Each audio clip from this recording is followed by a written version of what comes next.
The Tigers and the Cardinal open the College World Series in Game 1 Friday. Today they battle for the right to stay. Stanford's fortune has revolved around pitching. In the first meeting with Auburn, Chad Hutchinson started strong, and Jeff Austin finished it. But against LSU, Kyle Peterson and the Cardinal staff were left looking for answers. For Auburn, All-American Tim Hudson and the Tiger defense had their share of problems against Stanford. But Hudson came back to Joe Bryce with a homer and 6 RBIs. Stanford and Auburn next.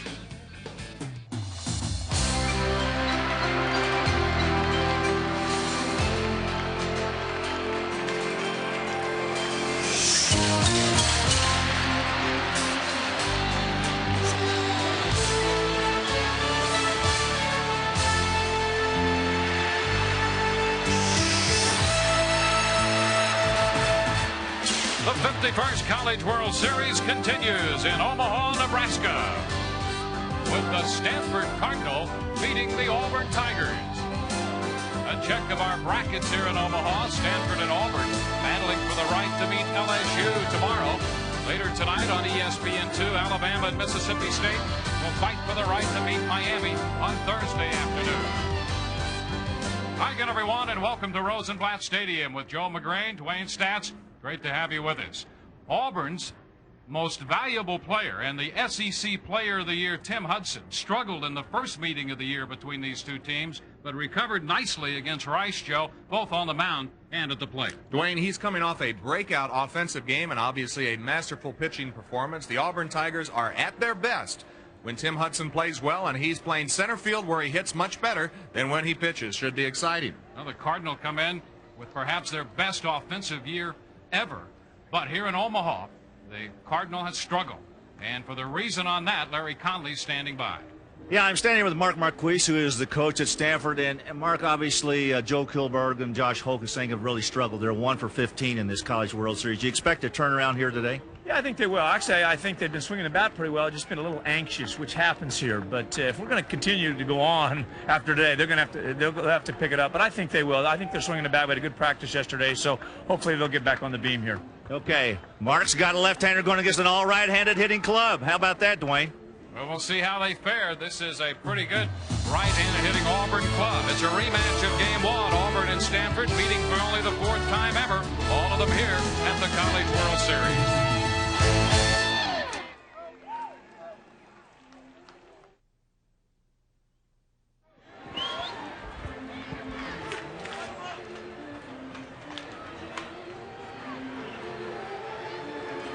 The Stanford Cardinal come in with 44 wins and 19 losses. This is a team that has 99 home runs for the year, hit better than .330, but they've struggled here. And there is a change. They move Luke Quacha up into the 4th spot. He's been their best hitter so far here in Omaha, going 4 for 8. He's their team leader, and he really needs to step it up as he has already. They're to do well today.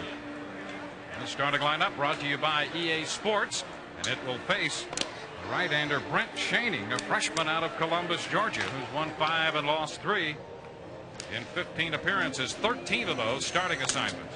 And he is a freshman with what Hal Baird says is a lot of poise, so we'll see how he reacts to this very big game.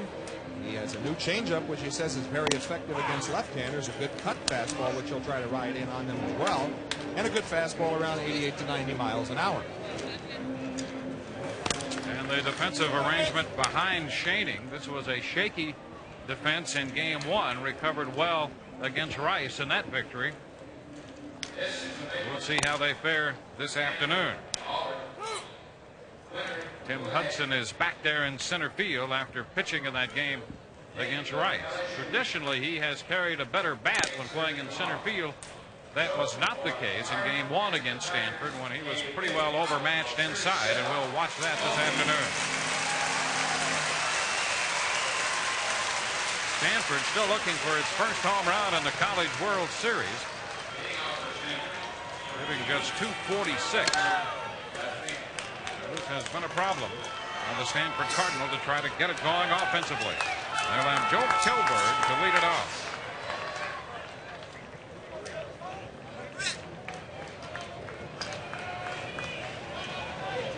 Kilberg starts today at .363. He's 1 out of 6 in the College World Series and a throws it by him. Strike one. And that's something we're going to watch for today. If he has that good fastball, we know he has a good one, and he has a cut fastball, which he thinks he's very effective with left-handers. It's a great sequence of pitching. The cut, the fastball in on the lefty, followed with his new and effective changeup away. Taken for a ball. 1 ball, 1 strike. Gilbert, a junior. 6 postseason games coming through the regionals. He's hit .375, but about his teammates in Omaha, it has been a struggle.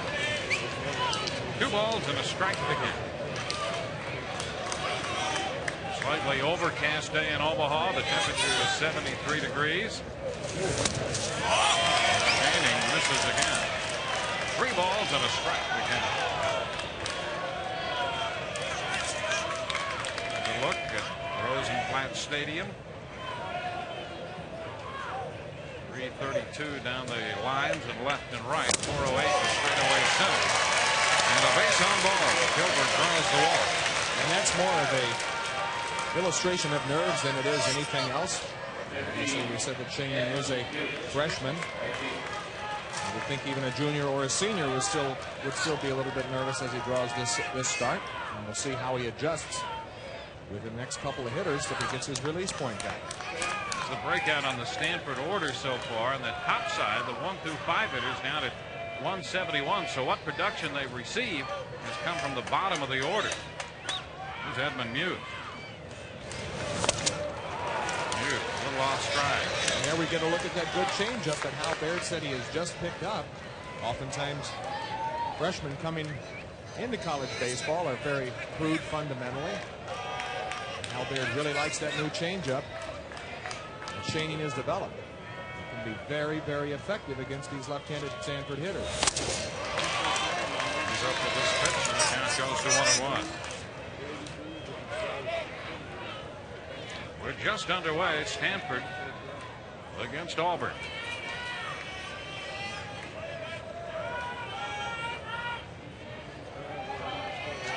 Moves to first. Back in over there. Gilbert. He has done some running. There's the Auburn freshman pitcher to start a game in the College World Series.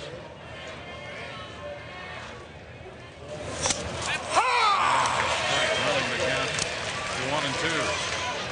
It's just an indication that Hal Baird has a lot of confidence in Brent Shaney with this being an elimination game going with a freshman. Giving that no regard. They have Brian Hepson, whom we saw earlier.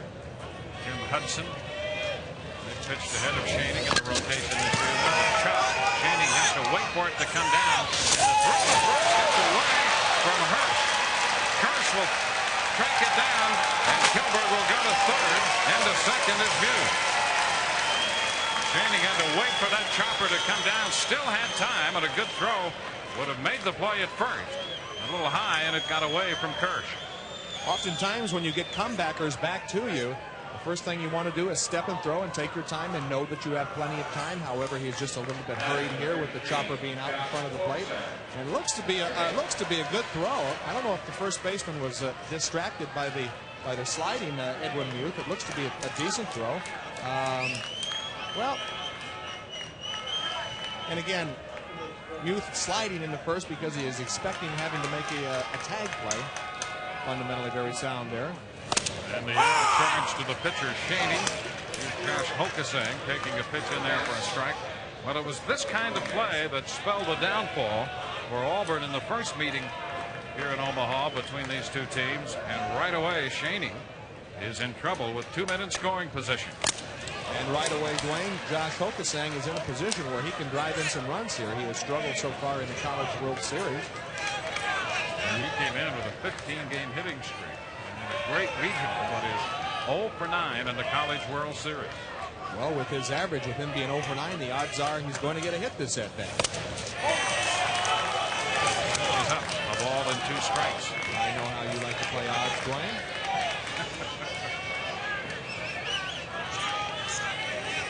Generally not very well, unfortunately.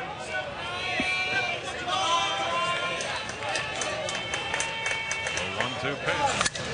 Foul. holding the count of the ball in 2 strikes.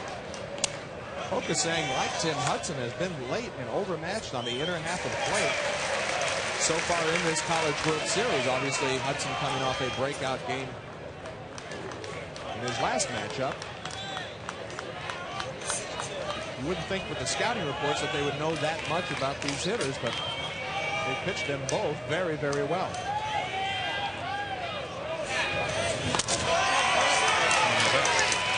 Brings the count of 2 balls and 2 strikes.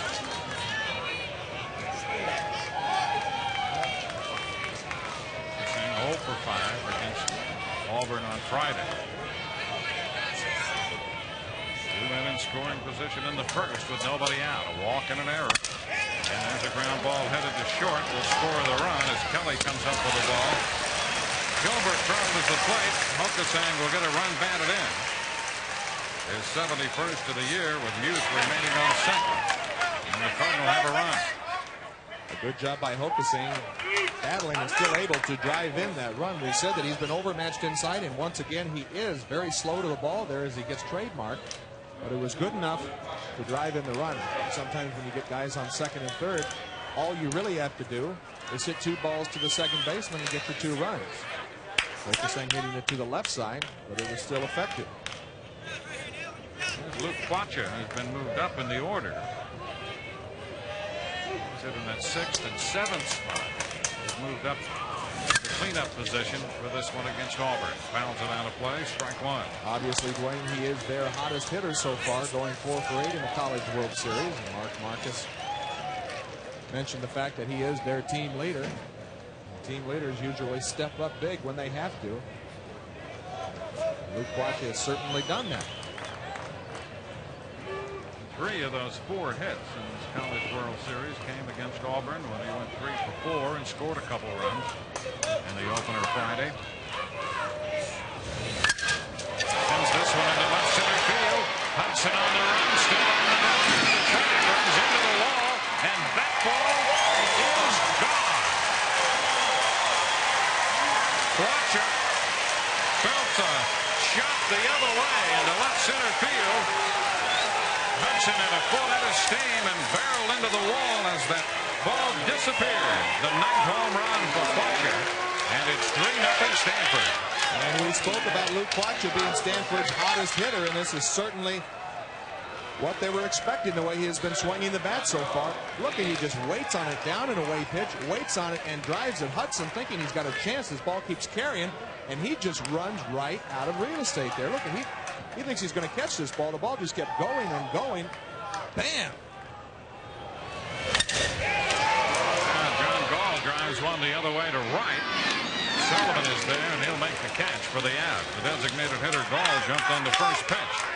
Quacha hitting that home run, and there Gall driving the ball to right center field. It certainly looks, although that the flags are blowing kind of in, it certainly looks that the ball is carrying very well today so far. Quacha's 9th home run, the 100th home run of the year for Stanford.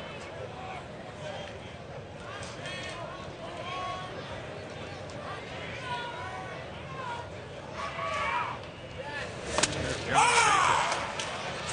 Pitches in there. Strike 1. John Schaefer, the catcher. 20 home runs. Put him 4th in the Pac-10 Southern Division. Leading this club. Outside. 1 ball and 1 strike.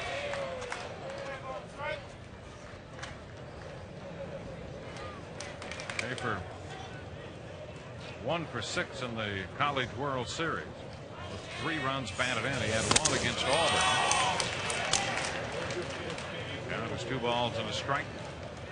Coming into this College World Series, he had hit 11 home runs in his last 19 games.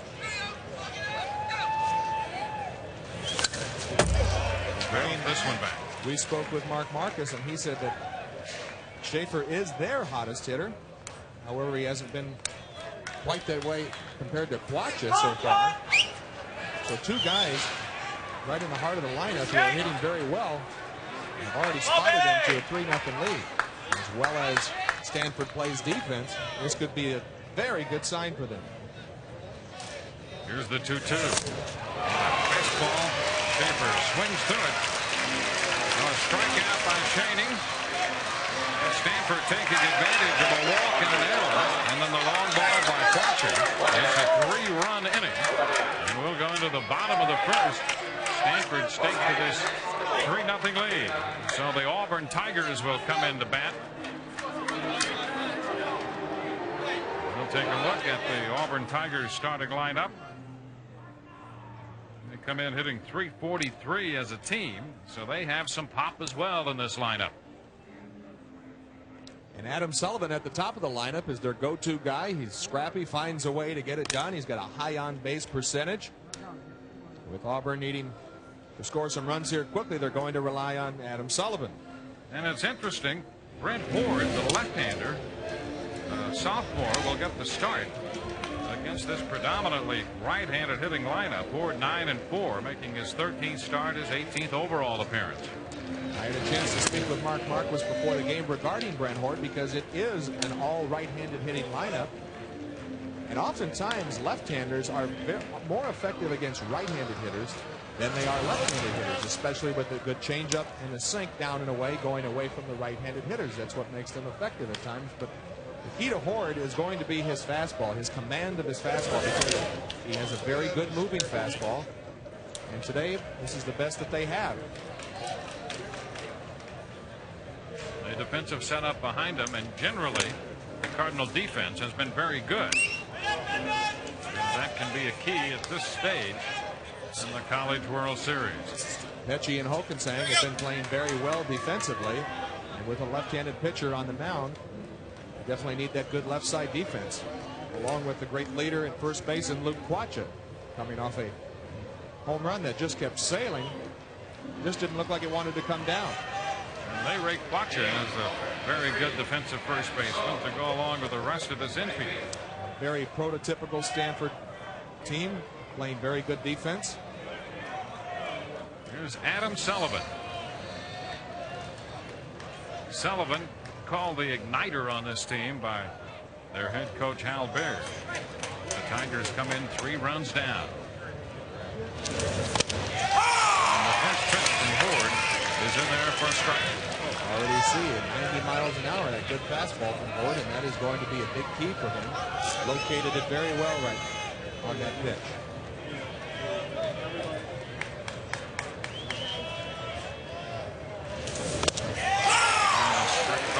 He throws 2 strikes to get the jump on Sullivan. If he keeps doing that, he's going to have a great day. 2 perfect pitches down and away to Sullivan. Sullivan 3 out of 6 for the College World Series. He's been hot through the regional and the series. This one is up. Ball, 2 strikes. Auburn coming in with 50 wins. 50-16. They also won 50 games in '95. Here the club finished 50-13. Blocked by Schaefer. 2 balls, 2 strikes.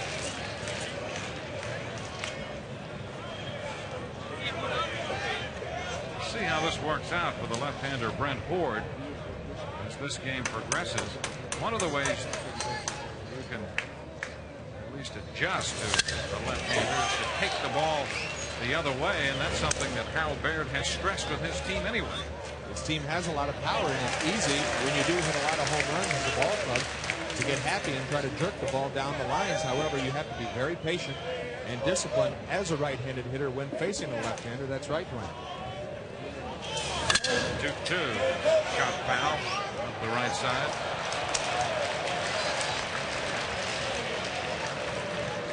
The frustrating part for the Auburn Tigers, of course, they got through the regional, but here's the College World Series. They've left a lot of men on base. Stranded 14 on the opening game against Stanford, and now Sullivan, who got down in the count 0-2, has worked it all the way out. And to continue that thought, Dwayne, it is a short series, which really puts a lot of pressure for you to have timely situational hitting, and so far Auburn has struggled in that regard. A drive into center field. Garrett will have to play it on 1 hop. Garrett was shaded way over toward right center field, and Sullivan lined that one right back into straightaway center for a base hit. Oftentimes the scouting report is a myriad of how you're going to pitch the hitter up at the plate as far as positioning your outfielders. Looks like Horde is going to try to throw most of these hitters away, so they're going to play him away. And the defense was shading over towards the right side of second base, as Dwayne said, and the ball was able to drop in for a single. Now Rob McCroy, the second baseman, to move to first. Sullivan back in. So Sullivan is the guy that needs to get it going for the Auburn Tigers, and so far he's been equal to that task. And he takes it inside the ball. These two fellows, Sullivan and McCroy, at the top of the Auburn lineup. We mentioned Sullivan, more of the igniter, with some leadership qualities, but they think McCrory is really the vocal heart of this club. He's the only four-year guy on this Auburn team. And both Sullivan and McCrory can run. Sullivan is 16 out of 19 running. McCrory, who's still looking for his first College World Series hit this year, 0 for 8. It's 25 out of 28. And you wonder how long you are going to be able to control McCrory, because he's their hard-nosed player. Great attitude, Pete Rose type approach to the game, a four-year starter, as Dwayne said, and he is their best runner. Here's the pitch upstairs. We were getting a look at Sullivan at first base, trying to gauge the motion of Brent Horde. Doesn't look like he's had some very good looks or very good jumps where Horde has had him going back to first base on occasion. Had him going back to the bag, thinking that's a little quick move over to first, and Horde's able to control Auburn's fine running game. That's just another weapon to their arsenal.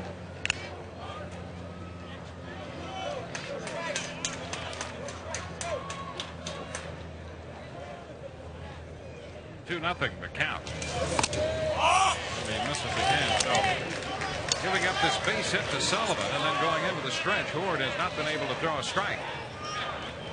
And that's a position you definitely don't want to be in, because you're already battling your nerves and getting used to the mound and your release point and everything. But to be in the stretch right off the bat,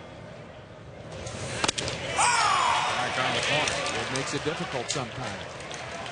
One of those games you go out there pitching and it seems like you didn't even get a chance to get into the windup and you're already in the stretch having to make very good pitches. Sullivan is singled. He's at first. Ball four.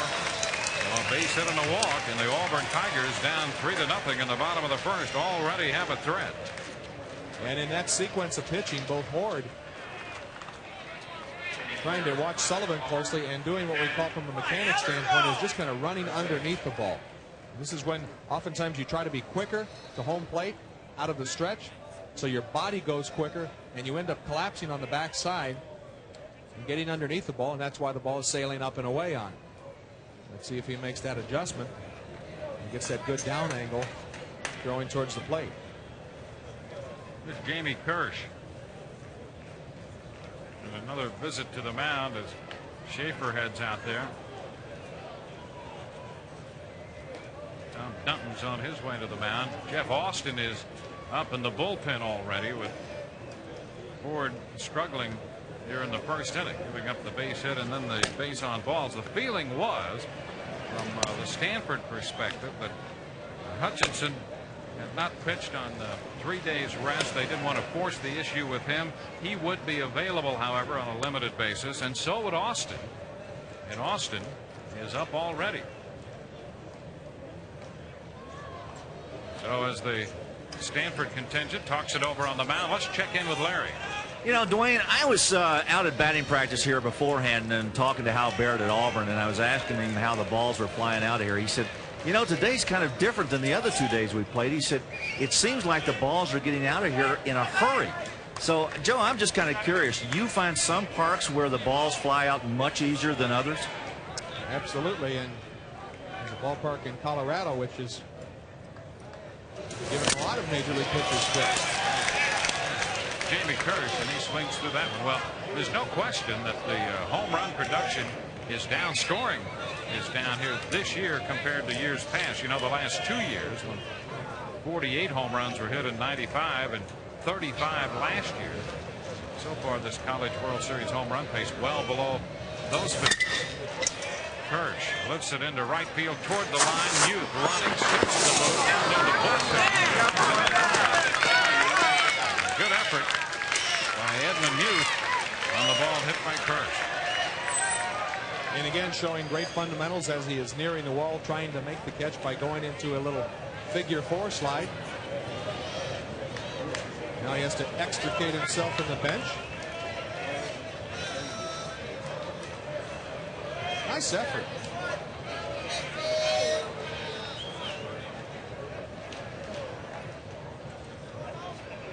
Kirsch down on the count, takes it upstairs. A ball and 2 strikes.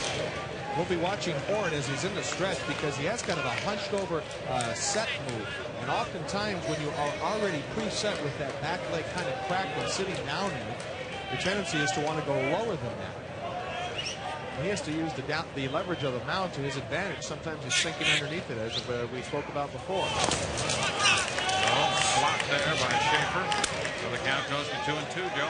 And after you're throwing the ball up and away, you try to make the quick adjustment, and oftentimes it's an overcompensation like that pitch right there where you end up bouncing. I think he needs to stay a little more taller in his delivery as he's getting ready to release the ball, because watch that back leg really collapses and he gets underneath it. And oftentimes it's a psychological crutch to try to develop and manufacture more velocity. The 2-2. Kirsch stays alive, fouling off this pitch up. Again, kind of running underneath the pitch again, as he's been up in the strike zone a lot.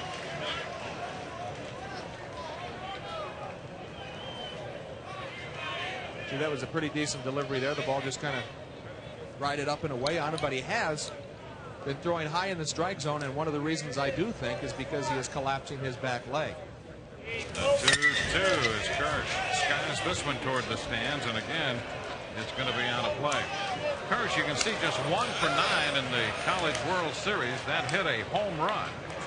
He had a strong regional at 400 in the regionals with a couple of home runs, and has been a steady player, but not the prototypical number 3 hitter. Casey Dunn, the injured catcher, normally would be in that spot, and they've moved Kirsch out of the 7th spot and up to hit 3rd.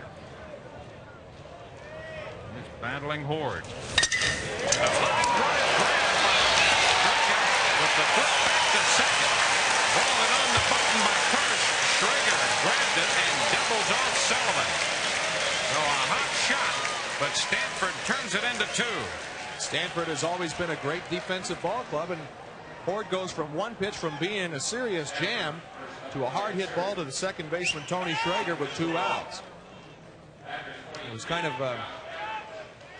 frustrated with myself because I was going to say that Kirsch is a very solid opposite field hitter, but hindsight is 20/20.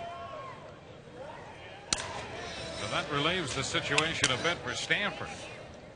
Runner at first with 2 outs, but Auburn still has the big bat of Josh Etheridge.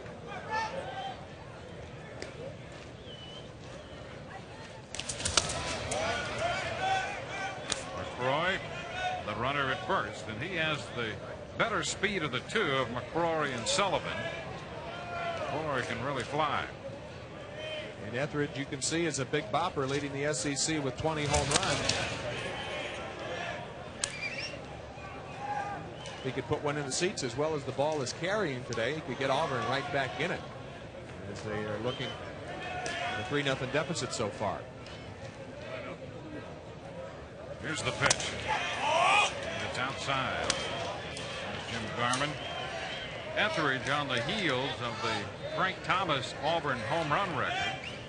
Thomas hit 21 there in 1989, and he has feasted on left-handed pitching.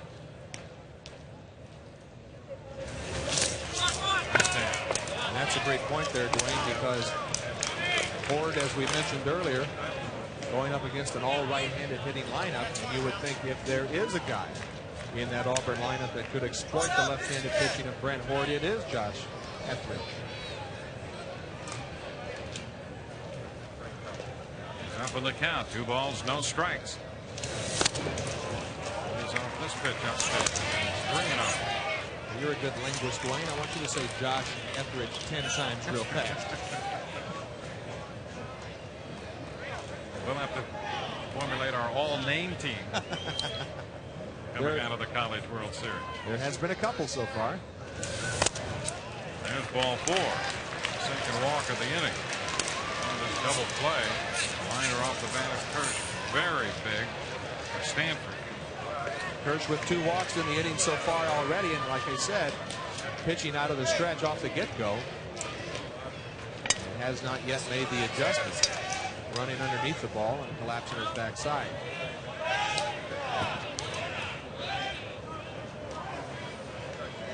Now Chad Wandel is the third baseman. Upstairs again. Ward has been missing. He has missed high a lot. Wandel, one of the Auburn Tigers who've had a pretty good College World Series. 3 out of 8, 3 runs scored.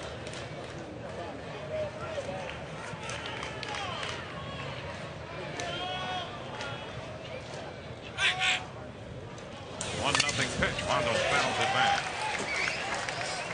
There are different ways to end up running underneath the ball, and one of them is collapsing the backside. That looks like what Horde has been doing so far. And the other thing is getting that front shoulder high, lifting it up in the delivery. The rules of baseball allow you a 10-inch mound, and you need to use that to your advantage and create leverage. You can't do that when you're sitting down into your delivery. Into the dirt, blocked again by Schaefer. Schaefer shifting to his left to stay in front of that pitch thrown into the dirt. And again, that overcompensation that we talked about. Look at this, 27 pitches and 15 of those out of the strike zone. And still, he has not given up a run in this inning. This one is foul, back a third. That would square the count at 2 balls and 2 strikes.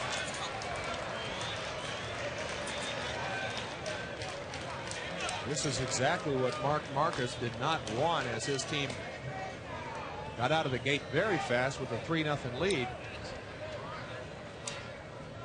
To have to think about going to his bullpen earlier in this game. The 2-2 and a pop-up foul ball straight back. Schaefer will have room and he makes the catch. Auburn put up a threat, but Stanford gets out of it. And at the end of 1, Stanford leads Auburn 3-0 from Omaha. No runs, 1 hit.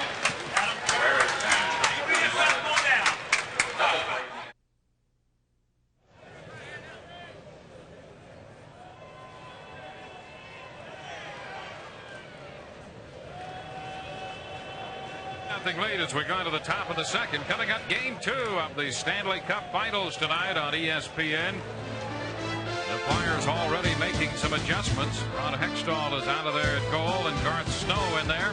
Coverage begins with Quest for the Cup on ESPN at 7:30 Eastern. Face-off set for 8 o'clock on ESPN. Stanley Cup coverage.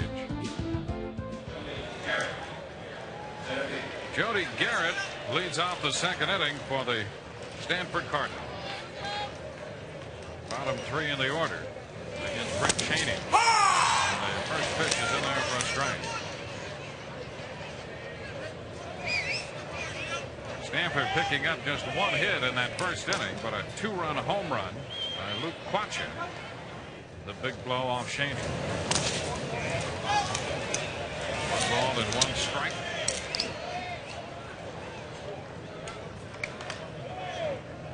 Garrett has struggled at the plate. Too high. 2 balls and a strike. A couple of hits in the College World Series, but in the postseason overall, he's hitting under 200. He's a guy who can do some running for Stanford should he get on base. A soft little liner out to short. And Kelly makes the play with the throw to Kirsch. I thought that Kelly already caught that ball. But you know, he wasn't umpiring. He wasn't going to umpire himself, and just in case, just to be safe, went ahead and made the play. because it looks like he got the fingers of the glove underneath it when it was on the ground. And again, oh, that's a little, did a good job by continuing the play and retiring him at first base, not taking any chances. Great camera work there as well. Get a definitive look on that shot. Tony Schrager, the hitter, a ball, no strikes, the count. One strike, the count, 1 ball, 1 strike. Schrager, as you probably know by now, one of the hometown stories. Schrager out of Omaha.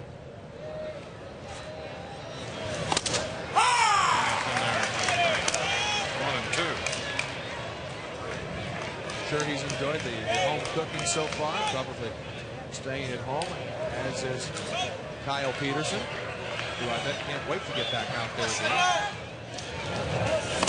Pitch is upstairs, and we get word that Kyle Peterson was picked the 13th pick in the draft today, picked by Milwaukee.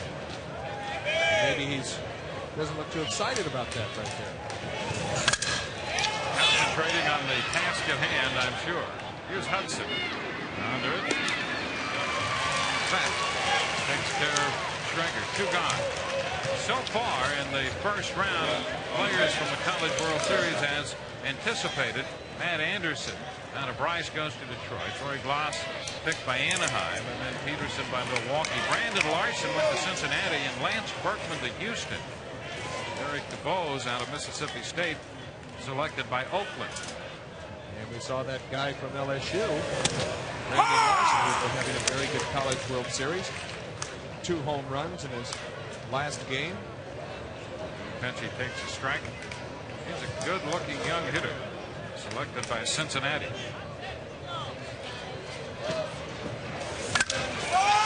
Roller headed to second. McCrawley makes the pickup, and the throw is in time. Penchie's out of there, and it's a 1-2-3 inning for Shading. We'll go on to the bottom of inning 2. 3-0 Stanford.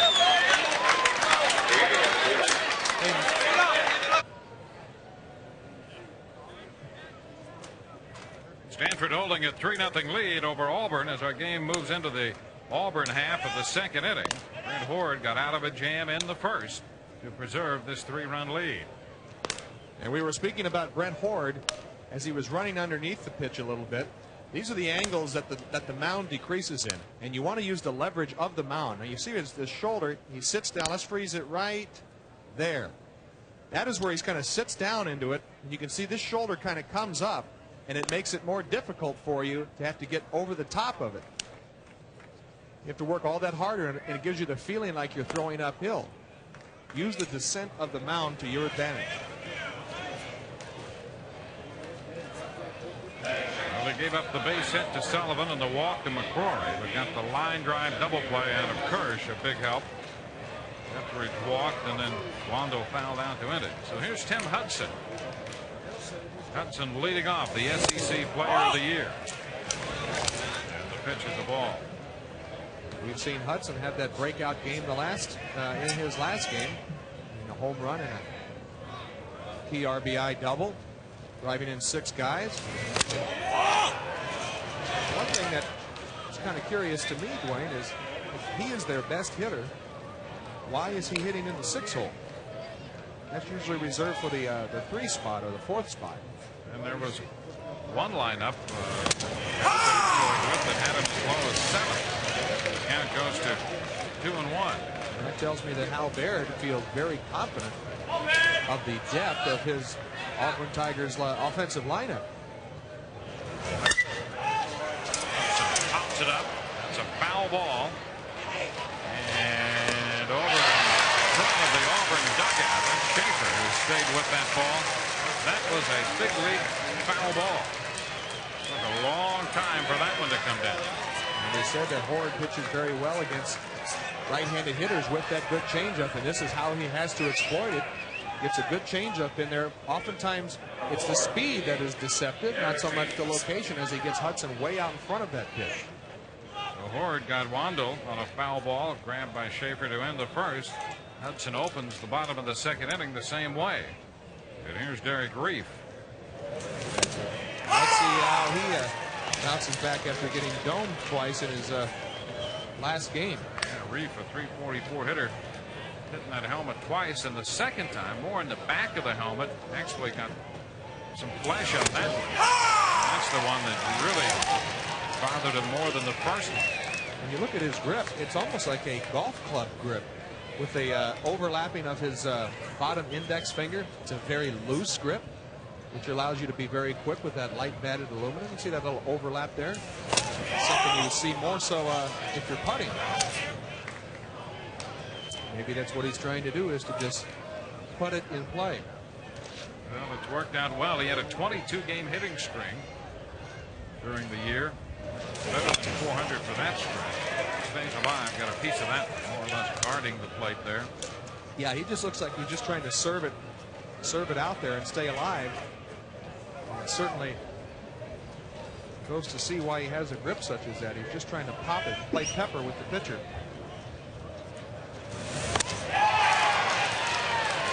Checked in time.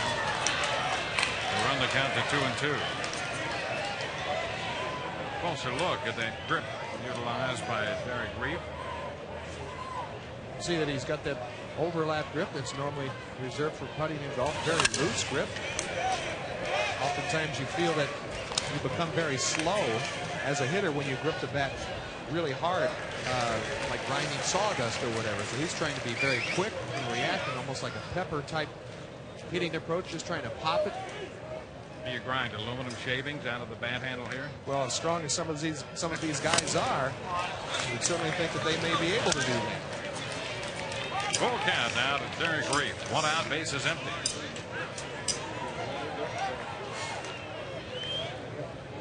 Getting hit in the head twice, I've never seen that before, and it's great that he's all right.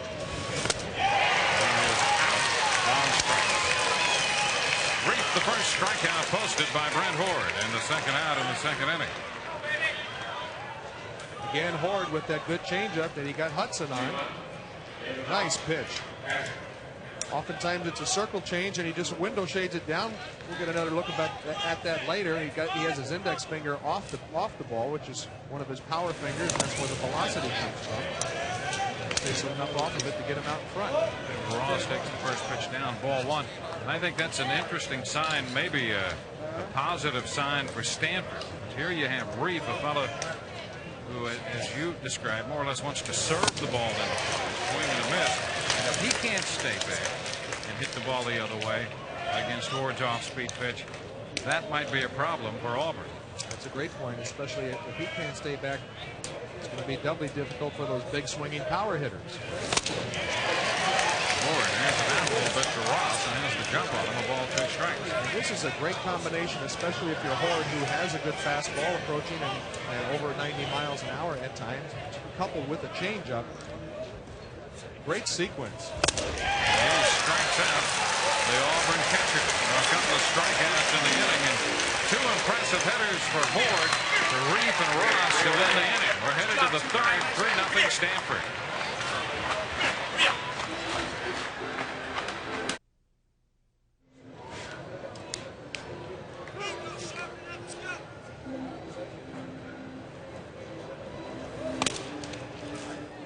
Nothing. Stanford out in front of Auburn. We're through the front 2. And here to take the College World Series in and remind us that the Red Wings have some fans all the way out here in Omaha. Stanley Cup action. Hey, the winner of Game 2 has won every Stanley Cup in the 90s. So another reason to be sure that you're there tonight on ESPN. 7:30 the coverage begins with Quest for the Cup, and then they face off at 8. The Red Wings take on the Flyers. Top of the batting order for the Cardinals. Joe Kilberg, who walked to open the ball game, takes the pitch too low, ball 1. Kilberg out of Bay Village, Ohio. 2-year letterman. Left field. He spent a good part of the early season at second base. Fouls this one out of play, so the count is 1-1. He drove in 2 runs in the Stanford win over Auburn to open this College World Series. single and a sacrifice fly. 2 balls and a strike.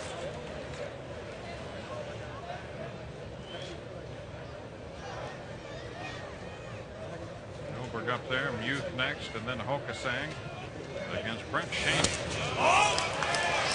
That goes to 3-1.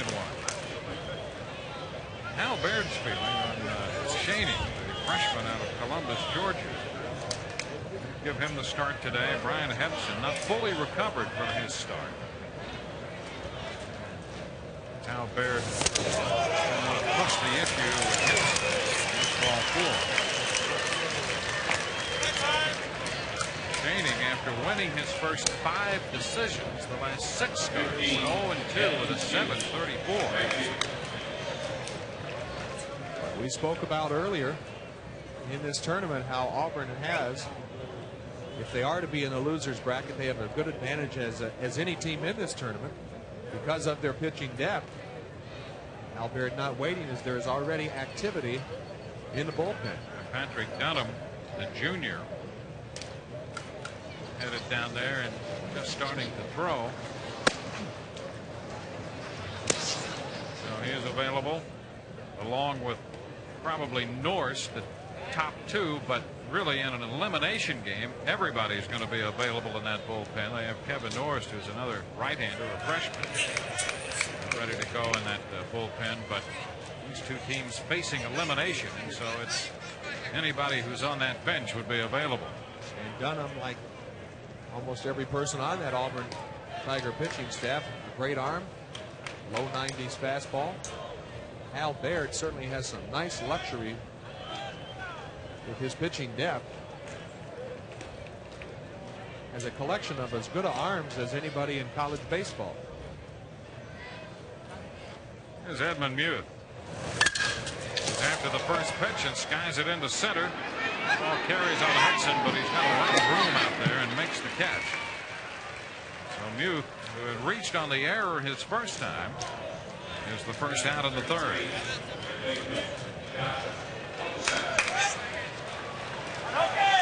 We talked about, Dwayne, how the ball is really carrying today, and you can see as an outfielder, when the situations are like that, you can't drift. You have to run back to the ball. Sometimes you can get burned when the ball is carrying as well as it is just by drifting and Cadillacing under it.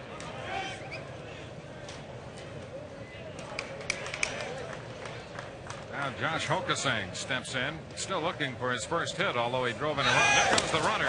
Pitches a strike, and the throw is not going to be in time.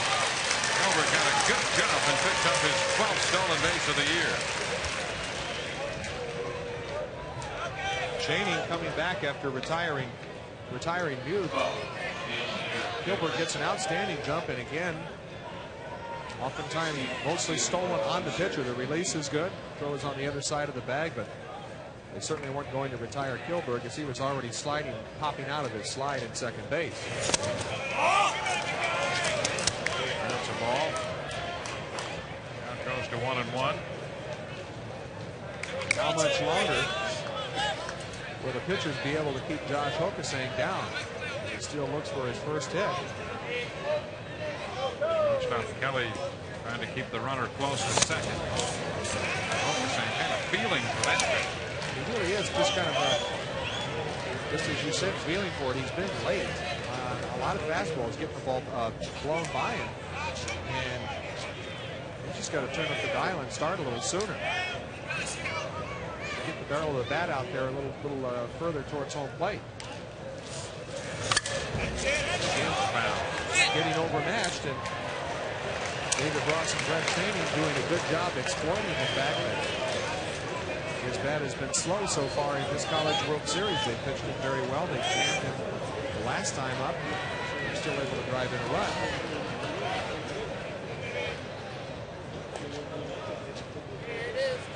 Shaney will try the 1-2 again. Missed away. Squares the count. 2 balls, 2 strikes. In Omaha, Nebraska, this is an elimination game. The loser of this game will go home. And at the end of the day, we'll have just 4 teams remaining. This is UCLA already eliminated. Here's the 2-2. Ground ball headed to short. The runner will advance. And Kelly's throw to Kirsch is in time. So Gilbert advances to third.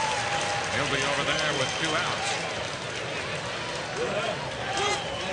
We revisit the brackets here. Stanford and Auburn battling. They want to move on to play LSU tomorrow. The game to be televised on ESPN2. And then Alabama and Mississippi State go at it tonight on the Deuce at 7:30.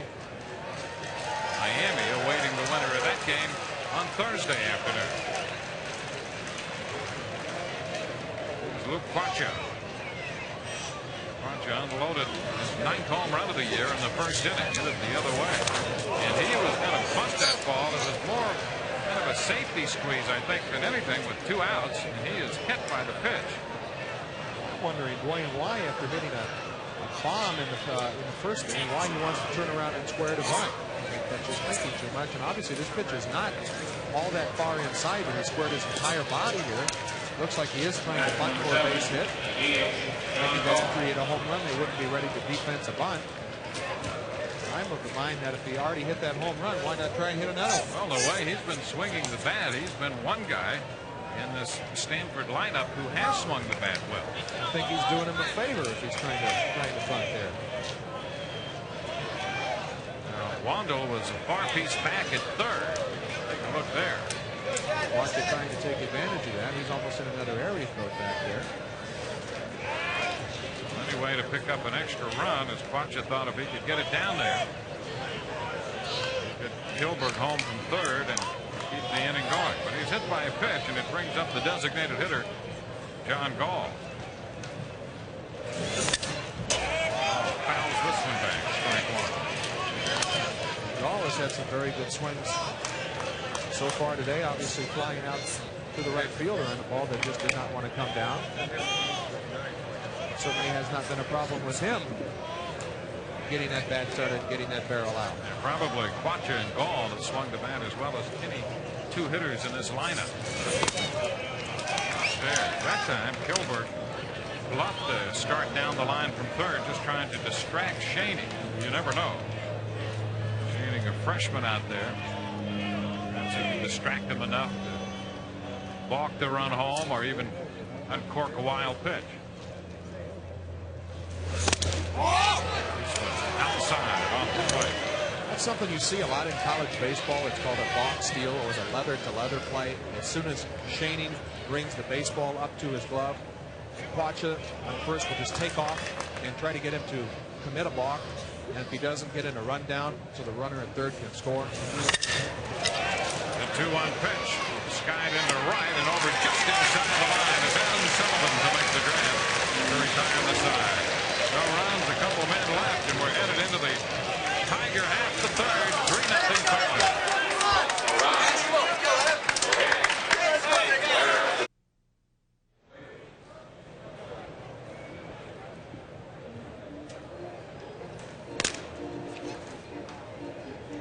Back in Omaha, Nebraska at Rosenblatt Stadium, the College World Series continuing with Game 9, an elimination game. Stanford and Auburn going at it. Red Ward had a very good second inning, the 1-2-3 inning. Closed it by striking out Reif and Ross. And they'll face the number 9 hitter Heath Kelly to open the third. And he was able to get that changeup into play. You see he was going up in the strike zone a little bit. Looked up with a good fastball at 90, and that changeup is a great combination. There's a good delivery there, because he really used the leverage of the mound and drove that ball down into the lower part of the strike zone. Oftentimes by throwing changeups, because you have to finish the pitch, it really helps your fastball as well. Oh, so the count is 1 ball and 1 strike.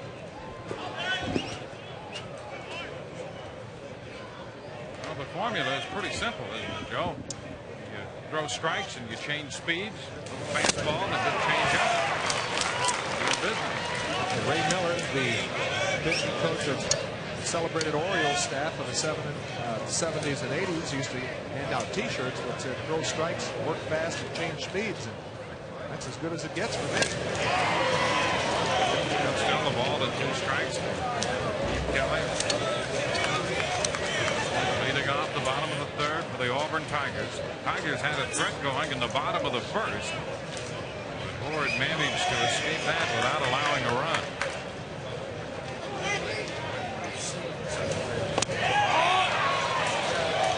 Off the plate in and down, 2 balls, 2 strikes. A freshman on the mound. Chaining for Auburn, a sophomore on the mound, the left-hander Horde for Stanford. Fly ball in the center field. Garrett is right there and makes the catch. That's the first out in the bottom of the third. Completes the first time through the lineup for Horde. There's a little reverse angle at Rosenblatt Stadium. Pretty good look at the ballpark here.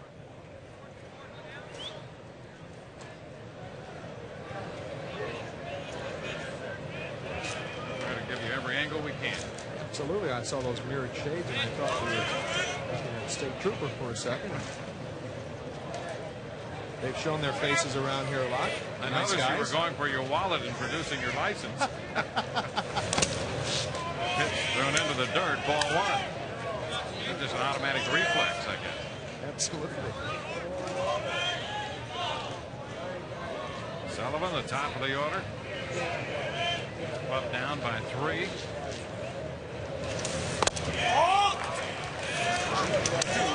to count.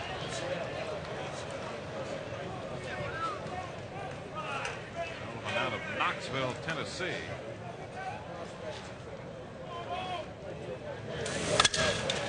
Skies it into right. Muth is there. Catch for the out. 2 up, 2 down. Horde has found himself a little groove out there.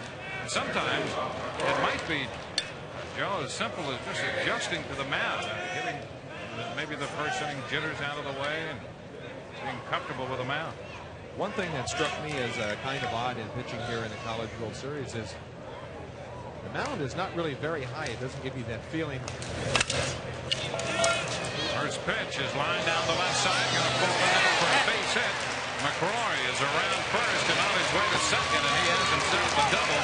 That's his first hit this year at the College World Series. A double just fair inside the left field line. And Larry, in speaking with Mark Marcus before the game, saying at the top of his order needs to be doing better, and Auburn's has been doing very well so far. As Sullivan got on early, and McCrory finally getting that first hit.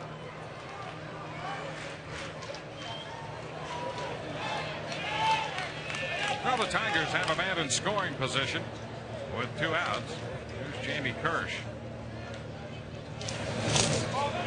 Low, another nice walk by Schaefer. Schaefer's shown the ability here in the early stages of this game to handle those pitches in the dirt. To get back to the point that you were talking about, Dwayne, is Ford has really settled down, except now he's back in the stretch, but he got a chance to work a lot out of the windup without having any base runners. You know, this is interesting now because he struggled from the stretch in the first inning, and after the double, first pitch low into the dirt, second pitch high, so he's having a problem adjusting to the stretch. His delivery has not been the same out of the windup as it is in the stretch, and he has battled with command out of the stretch. And Greg Maddox makes a great point when talking about practicing pitching. He pitches mostly from the stretch when he's throwing on the side, because he feels that he's going to have to make his best pitches during the game out of the stretch, get himself out of jams. And oftentimes, when you're practicing, you just want to do all wind-up work, and that may be a very confident assumption that you're never going to have any base runners, but even the best usually do.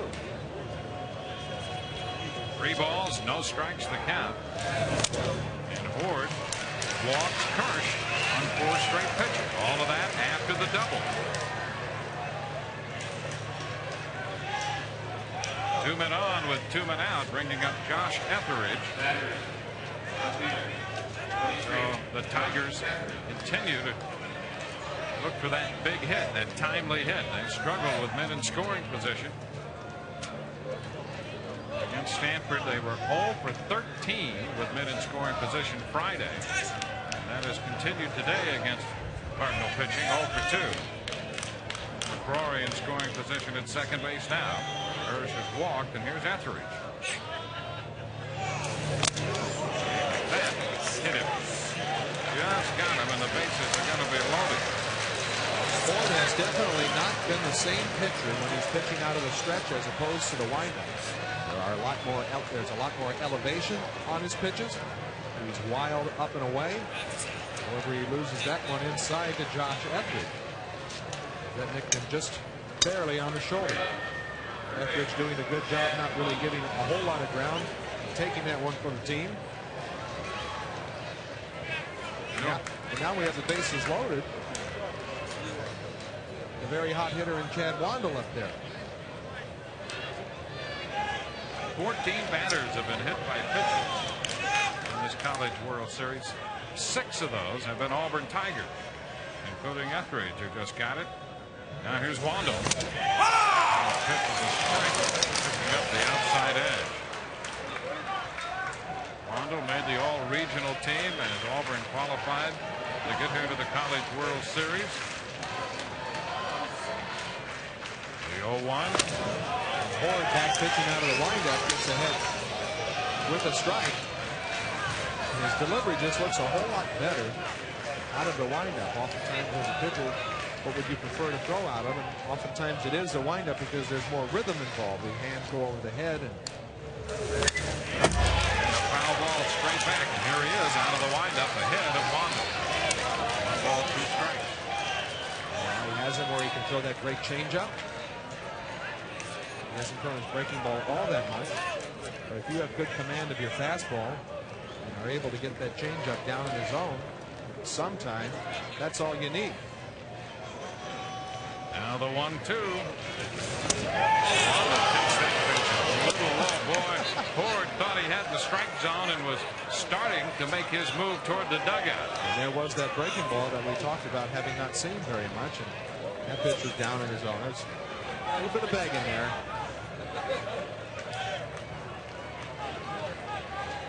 The 2-2. Oh, again.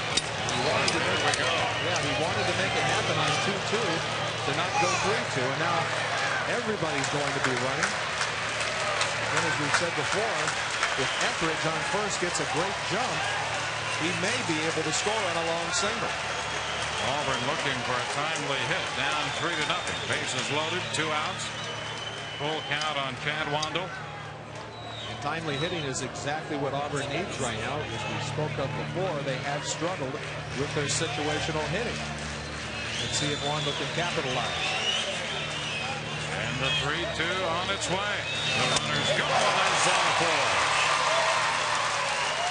That will force home McCrory with the first Auburn run. And action again in the bullpen for Stanford. Wandel will get credit for the run batted in. He had the count in his favor at 1-2 and tried to get a little fancy throwing a breaking ball and then a changeup to move the count to 3-2, and this is just where he put pressure on himself to have to be able to. And I think he thought that he's mad at the umpire because he thought that breaking ball was a strike, and I'm sorry, I don't agree with it. That ball was very down in the zone, and Marcus was waving his hat, wondering if the pitcher is ready down in the right field bullpen. Now the Stanford head coach will go to the mound, and if nothing else, give the bullpen a little more time. And if he decides to stay with Ord to try to redirect his efforts. Austin was up in the first inning, and Jeff Austin, the right-hander out of Kingwood, Texas, throwing again here in the third. And Jeff Austin was the guy who pitched very spectacularly in Stanford's win behind Chad Hutchinson, coming in and getting them out of a couple of big jams. And you wonder how long. Looks like Marcus is already writing something on his lineup card, like he might be making a change. Well, the bases are loaded. It's now a 3-1 ball game. I have to assume that's his lineup card and maybe not a grocery list. Jim Garman, the plate umpire, who's a veteran umpire here. This is his 4th College World Series. He is being extremely patient. And now there's the call of the bullpen. So that's all. Marcus went out there and took his time and got away with taking a little more time than normal to give his reliever a chance to get loose.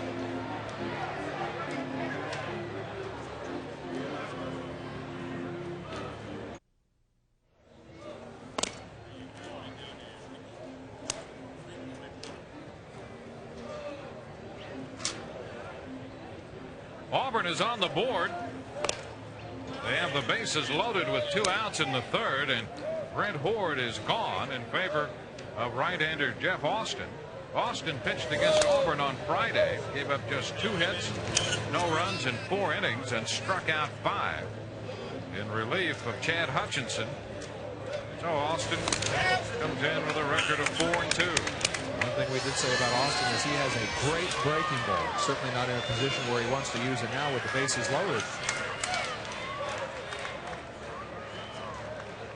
Now Horde got Kelly and Sullivan in quick order to open this inning, then gave up that double to McCrory, and then could not adjust pitching from the stretch. He did kind of the Dennis Rodman there when he gets mad. Took off his shoes, and I think the graphic tells the story. He did walk 4 guys, and you certainly don't want to do that. Austin was nasty on Friday with that great breaking ball.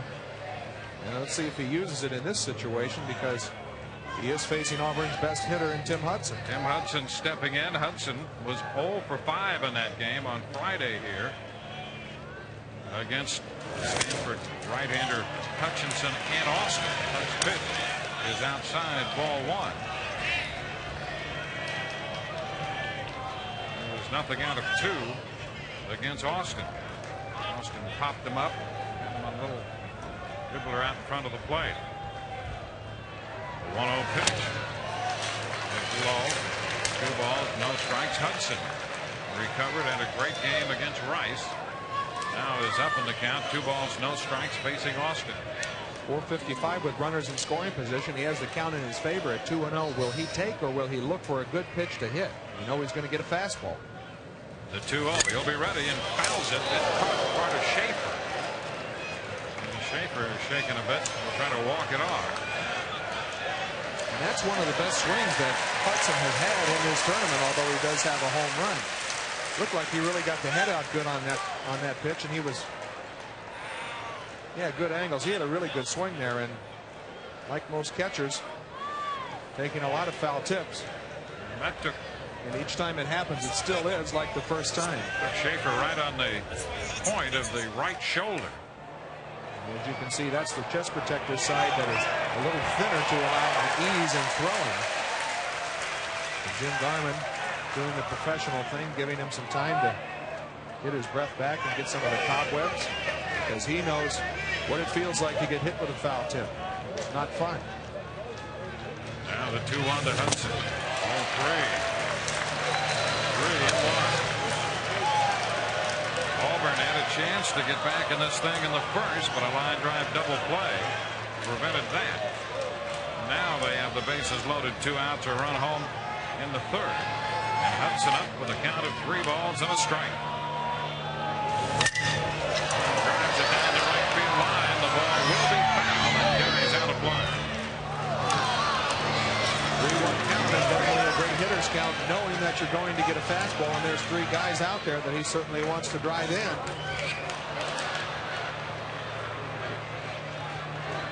He looks to me with his angles that he is an opposite field hitter. And Horde gladly celebrating the fact that ball was foul. It looks like he's trying to go the other way. A full count here, 3-2. The runners are breaking. And the pitch is walking the right field, the base hit. Kirsch will score. After he got his way to the plate, the throw comes through, but it's too late. This game is tied on a base hit the other way by Hudson. Wanda wound up at 3rd. Now Hudson drives in 2 to give him 95 runs batted in for the year. And this is exactly why Hal Baird says that Tim Hudson is their best hitter. Situational hitting, bases loaded, 2 outs. Doing a great job just staying on the ball. We said that he's trying to go the other way. And oftentimes that puts you in a great position if you do throw a breaking ball, because then you can pull it. Great job of hitting. We say Auburn is going to need situational hitting like that, and Hudson doing a great job executing just that. Big hit for Hudson. Here's Derek Reef. Reef lines this one into right. That's going to fall for a base hit. Wando will score, and Auburn takes the lead.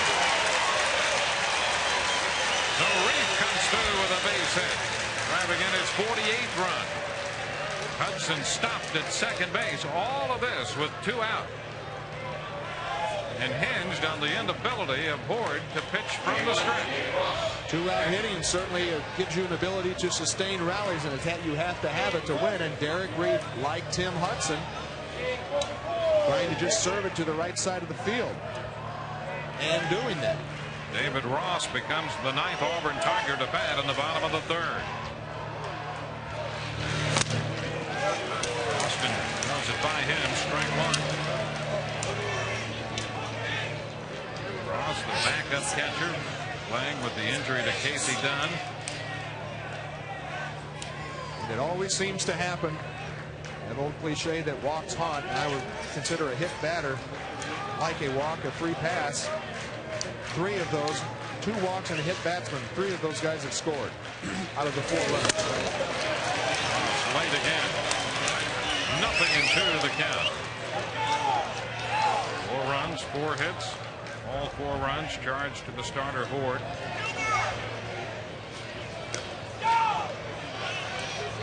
Hutchinson is now beginning to throw in the bullpen. There's never tomorrow when you're in an elimination game. The 0-2. Swinging and the Lynch Ross is out on strikes to retire the side. But 9 men come to the plate as the Auburn Tigers score 4 runs with 2 outs. And at the end of 3, it's 4-3 Auburn.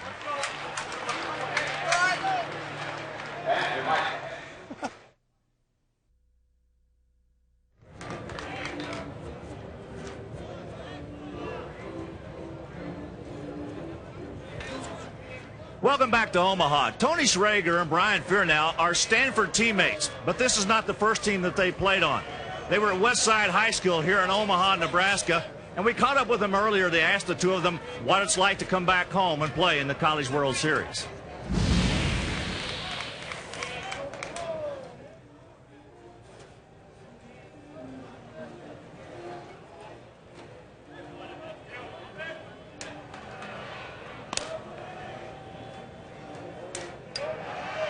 We apologize for the audio problem, and we'll get back to that piece on the homecoming for this Stanford contingent.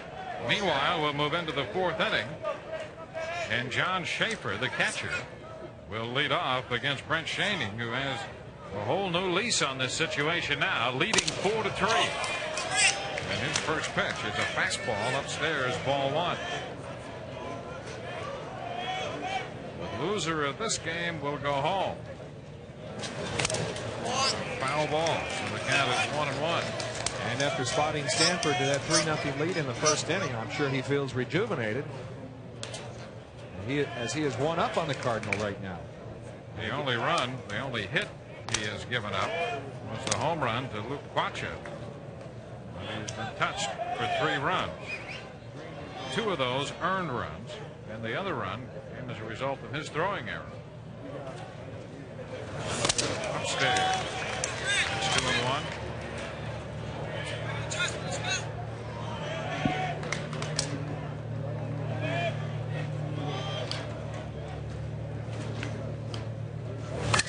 Now out of play. The count goes to 2-2. He's got a note on the draft, as we mentioned. A couple of the players here, including Milwaukee Brewer pick of Kyle Peterson, the 13th pick off the Stanford team. And Matt Anderson of Rice, the top pick in the draft, gone to the Tigers. The 2-2 to Schaefer upstairs, and the count is full. There was some talk about Ryan Anderson, the 6'10 left-hander out of the Detroit area, being the #1 pick. Well, in fact, he went 19th, and the Mariners picked him. This one's fouled out of play. So the Mariners, thinking that perhaps that 6'10 left-hander routine works well with Randy Johnson, they will go for another 6'10" left-hander in Ryan Anderson, and they will have a definite height advantage on the Sonics up there.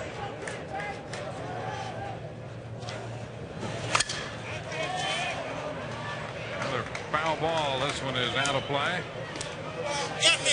And the count all the way out here on John Schaefer. We're in the fourth, a one-run ball game. Freshman Brent Schoening getting this start. Schaefer pops it up, foul ball. Hirsch near the stands. Will he have a play? Nope. Just out of reach.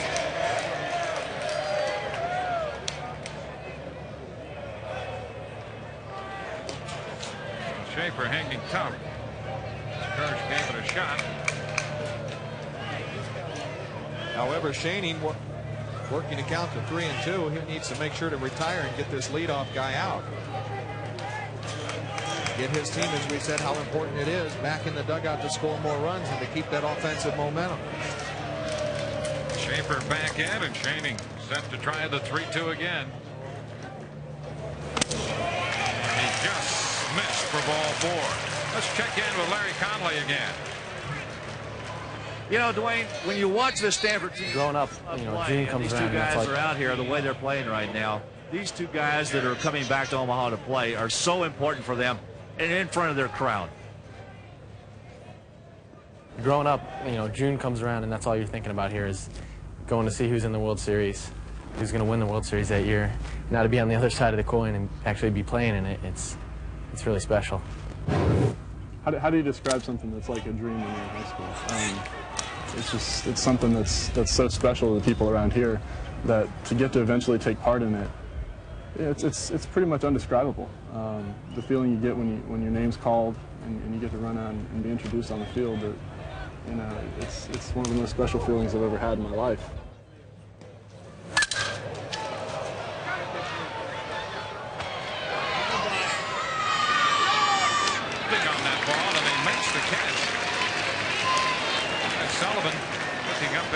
Silver sky here into the clouds. An overcast sky with the sun peeking through occasionally. That ball really carry on him. And there it is, the first out.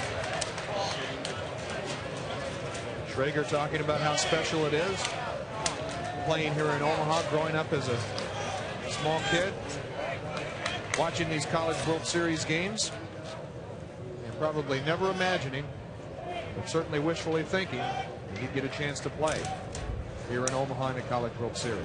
Now 1/3 of that Omaha connection stepping in, and Tony Schrager. Schrager 0 for 1.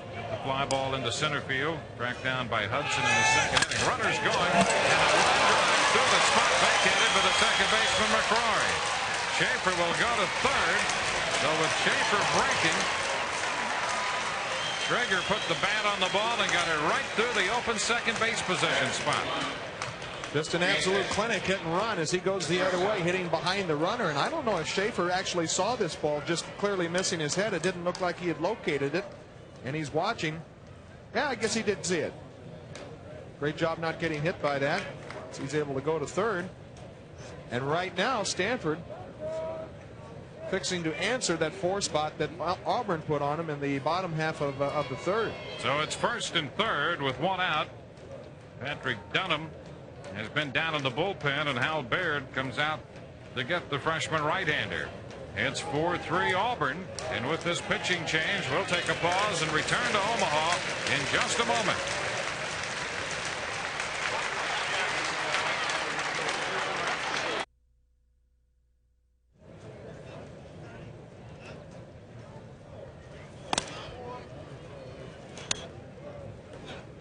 Auburn leading 4-3.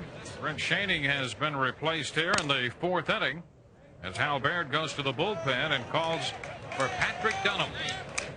Patrick Dunham is a pitcher that Hal Baird is very high on. He throws at 88 to 92 miles an hour with a good slider and change. Great strikeout to walk numbers right there. And Hal having the luxury, even though he is leading in this game, to go to his bullpen early because he has such great pitching depth. And Schoening, the freshman, you can see 3 base on balls, and that one that is most important right now is John Schaefer, who is standing at third. Here's Jay Pesci, number 9 hitter, and a ground ball. That's going to slip through into right field for a base hit. Schaefer will score to tie the game. Traeger stops at second. So Pesci comes through with a base hit. The run is charged to Schoening. So a big base hit out of the 9th spot. Pesci, who came into this College World Series at just under 300, has actually had a pretty good College World Series at the plate. We have been highlighting his defensive prowess. However, he comes up with a great situational hit here with 2 outs. And again, Cardinal sends again. The run that scored was up via the base on balls. Top of the order, Joe Kilberg, and he fouls it out of play. And Auburn was able to capitalize on the free passes by Stanford in the last half of the inning. 3 of those 4 were via the base on balls or hit batter. These are things you just can't do right now if you're trying to sustain yourselves from a pitching standpoint. Kilberg with 2 walks today. When Dunham is right, he'll sink that fastball and get some ground ball. A foul ball out of play. And this is what we've seen in just the last inning with the hits that we've seen. You think with college baseball and aluminum bats, guys are looking dead red and trying to yank the ball into the seats. Both teams doing a great job of staying on the ball and going the other way. Good fundamental hitting.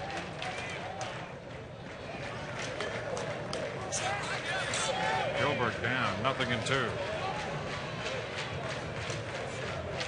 1 out, a 4-4 tie. Pass to the right side. Kirsch down to Kelly out there with a force and no place else. Quick look down to third just in case Traeger had rounded the bag. Pesci is forced at second base. Kilberg reaches on a fielder's choice. It's 3-6. Kirsch to Kelly. Looking at the Auburn defense, and it's something they're going to have to do very well because Stanford certainly plays good defense. Attempting to make the double play. Heath doing a little pump fake, maybe thinking that he was going to be able to draw the runner at third off. 2 gone in a tie game. Here's Edmund Muth. Pretty good left-handed bat in the Stanford lineup. Just a freshman out of Long Beach, California. Tap down the first base side. Kirsch with the pickup. He'll get the tag. He'll retire the side. But a run scores for Stanford. And as we go into the Auburn half the 4th, it's tied at 4.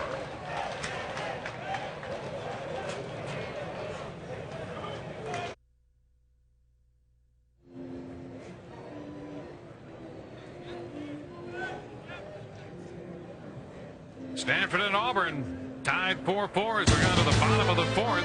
The Red Wings hope to end 42 years of frustration, 42 years without a championship. All the action on ESPN tonight, Game 2 of the Stanley Cup. Our coverage begins at 7:30 with Quest for the Cup, leading up to an 8 o'clock start time. Red Wings leading the Flyers 1-0 in that series.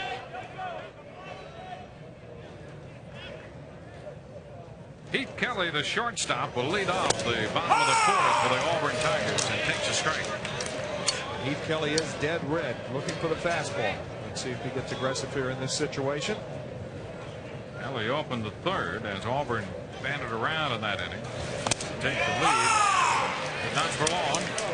Stanford back with a run in the 4th to tie it at 4. Kelly's down on the count, no balls, 2 strikes. He's going to shut down that Auburn offense if he keeps throwing curveballs like that. And Kelly is out on 3 pitches.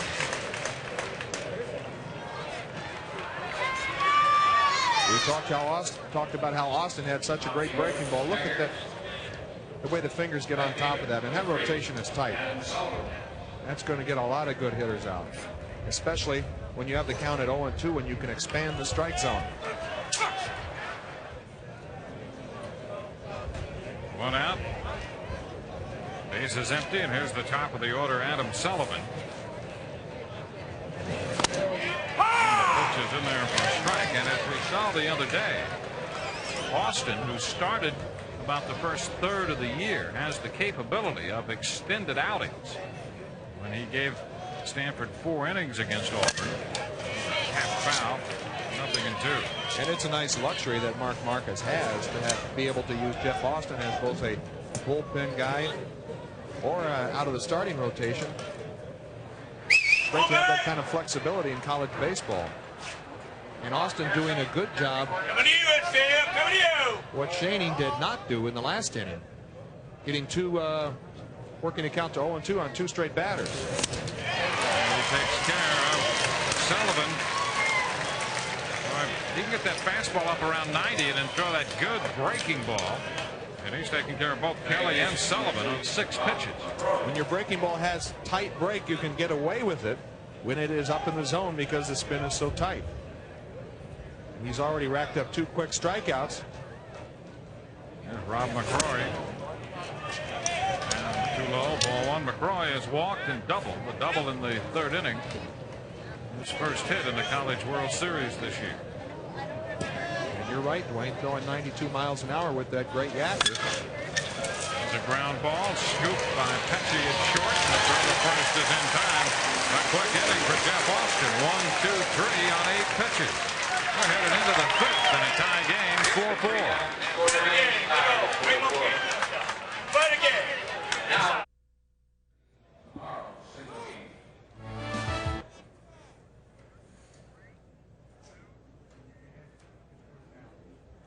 Stanford 4, Auburn 4 as we move into the top of inning 5. These teams battling to stay alive in the College World Series.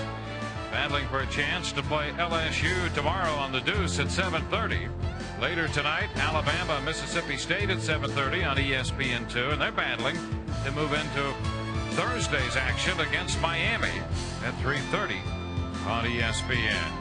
Rice and UCLA already eliminated, and 2 teams will be gone at the conclusion of play today. Josh Hokasang will lead off the 5th inning. Hokasang picked up a run batted in the 1st, but still hitless in the series. 2 ground balls to short today. He waves over this one, strike 1. A little refreshment here at the College World Series. And you have to keep your fluids up with the weather being hot. This one is low and outside, ball 1. And we've done a good job at that so far in the series. I was going to say, I thought I saw you with one of those the other night. Strike is called, 1-2. 4 runs, 4 hits for Auburn. 4 runs, 3 hits for Stanford. Patrick Dunham in relief of Brent Shane. 2 balls, 2 strikes.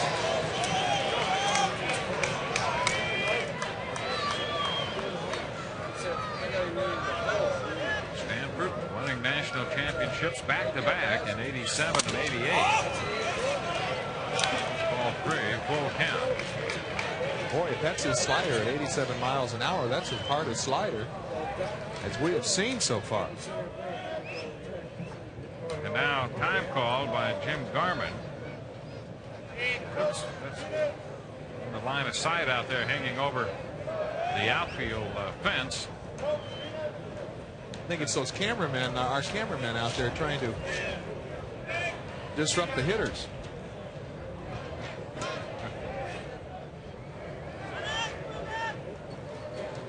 Here's the 3-2. Fly ball back into center, and Hudson is there waiting to make the catch for the out. 1 gone here in the 5th. Let's go back to the 1st when Luke Quacha stepped in and hit the big blow, accounting for a couple of 3-run first. Quacha with a homer and hit by a pitch in the 3rd inning. Mark Marquis moved him into the cleanup spot just before the game. Waited for batting practice to end before he made his final determination on this lineup, and the change was to move Quacha into the 4th spot, drop Schaefer to 6th, and Garrett 7th. It certainly was clairvoyant by Marquis, as Quacha represents half of their scoring output so far today. trying to somehow create a little spunk in this lineup for the Stanford team that has been defunct offensively through the first couple games. That's certainly what he needs to do, because this is an elimination game, as you said, Dwayne, where the loser goes home. A 2-ball, no strike count to Quacha. There it is, in there for a strike, 2-1. Well, he has Quacha, who's been hot, and Gall behind him, who's been hot. But around them, Hokusang has struggled. Schaefer's still trying to get on track here, and Garrett has struggled behind them. This one is wide, so he got his 3 balls and a strike. Stanford winning the West Regional, unbeaten.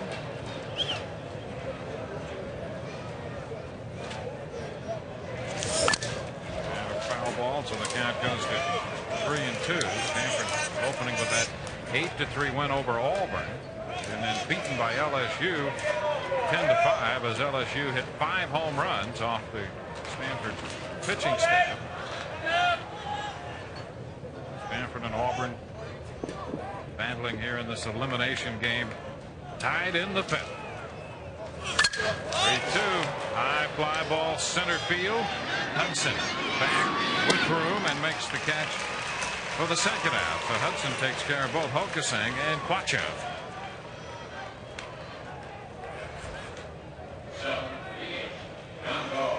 Base is empty, 2 gone for John Gall. Couple of fly balls to right field today, but still 3 for 9 in this College World Series.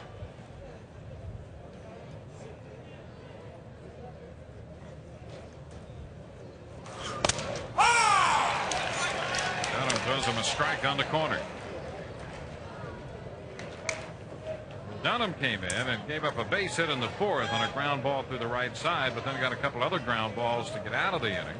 He's retired the first 2 in the 5th. Wants to jump on Gall, 2 strikes. You can see Dunham, although that was a called strike, he didn't locate where he wanted to, and that kind of hung that slider a little bit. Oftentimes you'll do that, even though you do get a called strike. It'll disappoint you, and you know you have to make that mechanical correction on the next pitch. There's a line drive into right field off the 0-2. 1 hop to Adam Sullivan. Gall is 1 for 3 in this game, picking up the 4th Stanford hit. I think Dunham is lamenting the fact that he wanted to make a better 0-2 pitch than he did there, as he gave up that single. John Schaefer. Schaefer with a strikeout and a walk and a run scored. He's a junior, 2-year letterman for Stanford.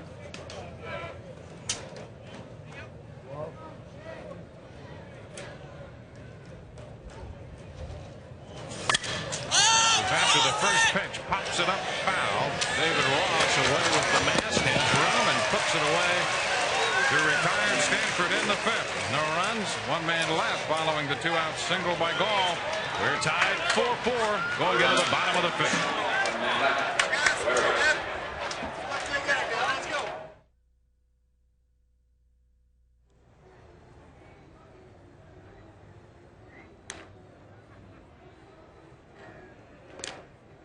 Back at Rosenblatt Stadium in Omaha, Nebraska. This game is tied 4-4 with Joe McGrain, Dwayne Stats. Joe, we keep looking for that slugfest here at the College World Series that sometimes we find. So far, that's not been the case. This one maybe early had some signs, but the bullpen has been good so far. It has been, and both teams have done a good job taking advantage of pitching mistakes with the base on balls and hit batsmen. And we look like we have an exciting game here with the next couple of innings. Patrick Dunham and Jeff Austin coming in out of the bullpen following the starters Brent Schaining and Brent Horde. Jamie Kirsch will open the bottom of the 5th inning. He goes after this one and launches a high fly ball, not overly deep, and Garrett will be there to make the catch. Jamie Kirsch, the Auburn first baseman, is now nothing out of 2. He had walked and scored back in the 3rd. Skins to center to open the bottom of the 5th. In fact, The scoring average now is about 10 runs a game. That's not for one team, but for both teams. And here at the College World Series, that represents an offensive reduction. Foul up the right side by Etheridge. There have been times when you think, well, 10-run average. You think, well, that must be one team. That's what both teams combined are averaging to this point in the College World Series.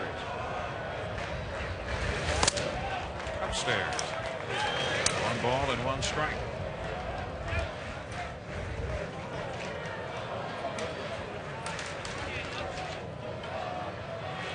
Etheridge, 20 home runs on the year. Takes this one outside. It's 2-1.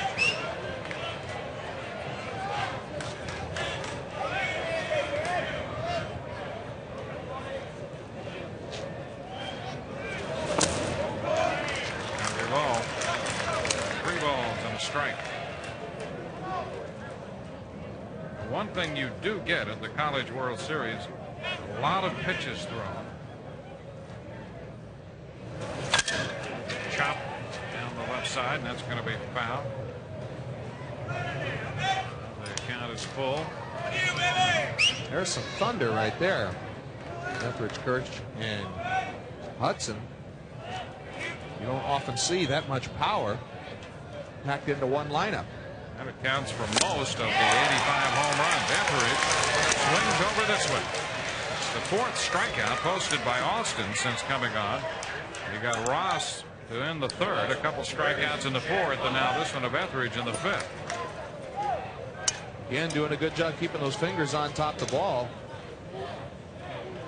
Austin has continued to show that great breaking ball. This is too low to Chad Wandle. And when you couple that with a 92-mile-an-hour fastball, the combination is lethal.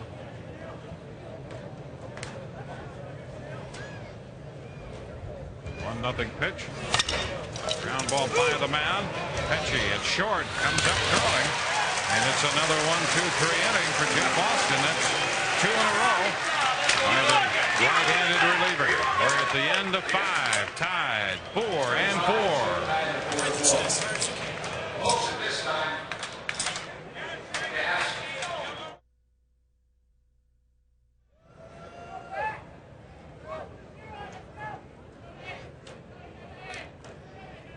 And welcome back to the College World Series. 4-4 right now between Stanford and Auburn. We told you earlier about Stanford's Omaha connection, if you will. Brian Fearnow and Tony Schrager of Westside High School.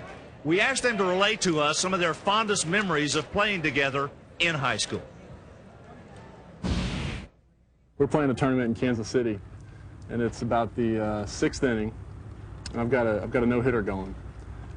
Ball laser hit up the middle. Tony, out of nowhere, makes a diving stop, hops to his feet, throws the guy out by a step, saves the no-hitter for me. Easily one of the best plays I've ever seen by a high school shortstop. Well, at least Brian remembers it fondly. Yeah, it was that wooden bat tournament. I remember you threw a no-hitter. Yeah, well, you in the 6th inning, I don't remember. Saved it. I don't remember that. That's pretty good. Well, I can understand the pitcher remembering. Gave him a little help. The infielder, well, that's another routine play, huh? You do your job, I'll do mine. There he is, Tony Schrager, playing second base now for Stanford. We saw Jody Garrett line to right. Here now, special place in his heart for the infield work of Tony Schrager. 1 strike to count for Schrager. Probably still chastising him for not remembering that play. How could you not remember it? 2 strikes to count. It has been a great homecoming for those 3, Fearnow and Schrager, Kyle Peterson. A thrill to come back to Omaha and play in the College World Series. The 2-strike pitch. Baseball is up 1-2. Kyle Peterson, drafted today by the Milwaukee Brewers. And I think the Brewers will certainly give him a new hat, which he is greatly in need of. 1-2 is fouled up the right side. Out of play.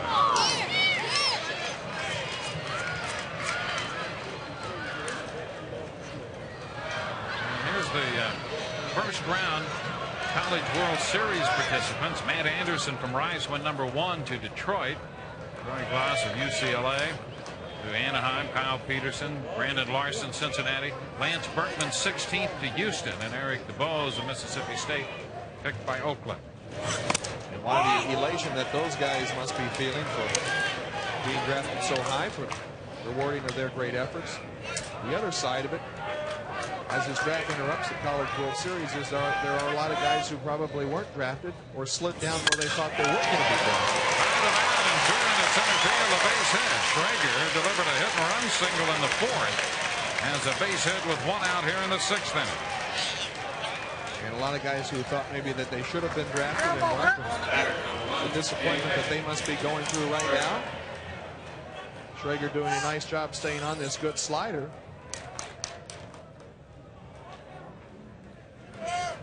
And that's what you have to do to the breaking ball, is try to take it right up through the middle. He was very fundamentally sound. Great technique there. 1 on, 1 out. And here's the shortstop, Jay Petchy. Petchy's given them a little punch in the bottom end of this order. That's a strike. He drove it around with a base hit in the 4th inning. 4 for 9 in the College World Series. And he, a lot like Mark Marquis as a player when he played at Stanford, a spunky type player, resourceful, great defense. This one is fouled out of play. 0-2.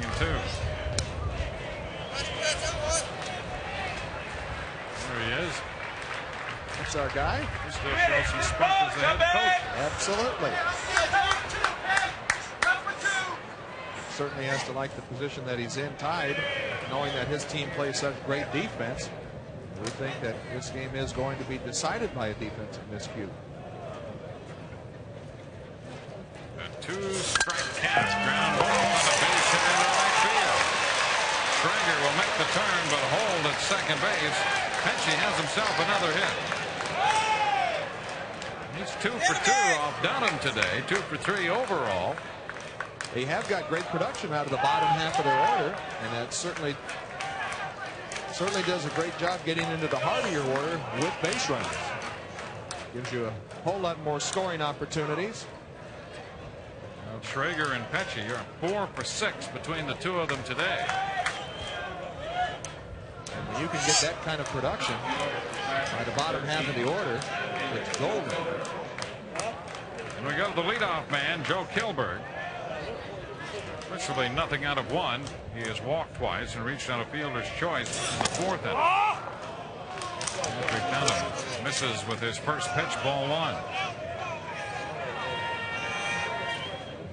The Stanford Cardinal with a threat in the 6th, tied 4-4 with Auburn. 2-0 the count.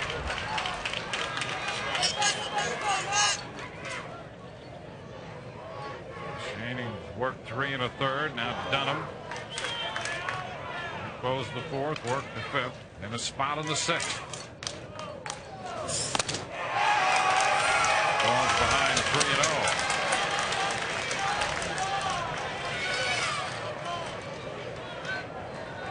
Dunham, the junior.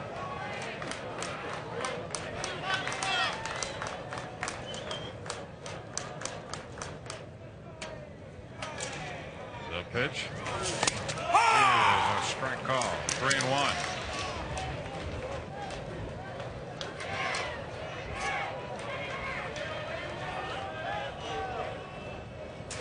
Dunham with a good arm. There are times when he can get out of sync a little bit from a mechanical point of view. And he draws a walk, Kilborg does, so that loads the bases.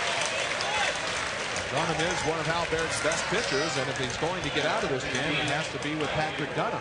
He's got himself into a little bit of a hole here. But you have to keep telling yourself as activity ensues in the bullpen that you are 1 pitch away from getting out of this. Yeah, freshman Josh Hancock is running down to the bullpen. Edmund Muth steps in. He is 0 for 3 today.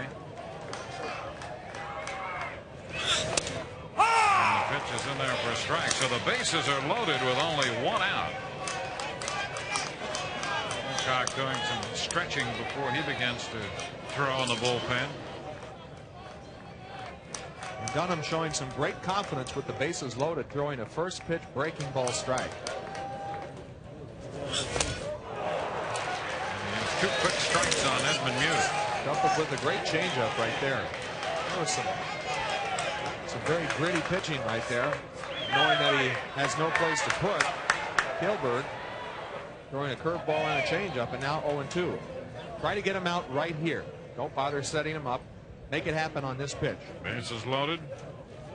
Muth had a couple hits against Auburn the first time they met. This one just missed it. The count is 1-2. And that really scared me when Ross was moving in on the 0-2 pitch to go inside. Especially with guys on base, there's so many things that can happen, especially hitting the batter there. 0-2, tie game. Try to get him out away. Sets up away and misses out there. 2 balls, 2 strikes. You have to be absolutely perfect. You're going to try to get him out inside with a fastball, especially with you being right-handed. You have to come across your body, and you have to start it in off the plate, and you risk hitting a batter. Now the 2-2. The ground ball to the right side. McCrory has it skip away. Traeger scores. Patsy's on his way to the plate. Into third goes Kilburn. And Stanford grabs a 6-4 lead.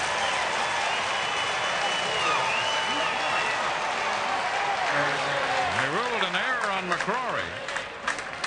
We talked about this fast infield at Rosenblatt. That last bounce just accelerates by him, and I think it went by a lot quicker than McCrory expected it to with the high bounce.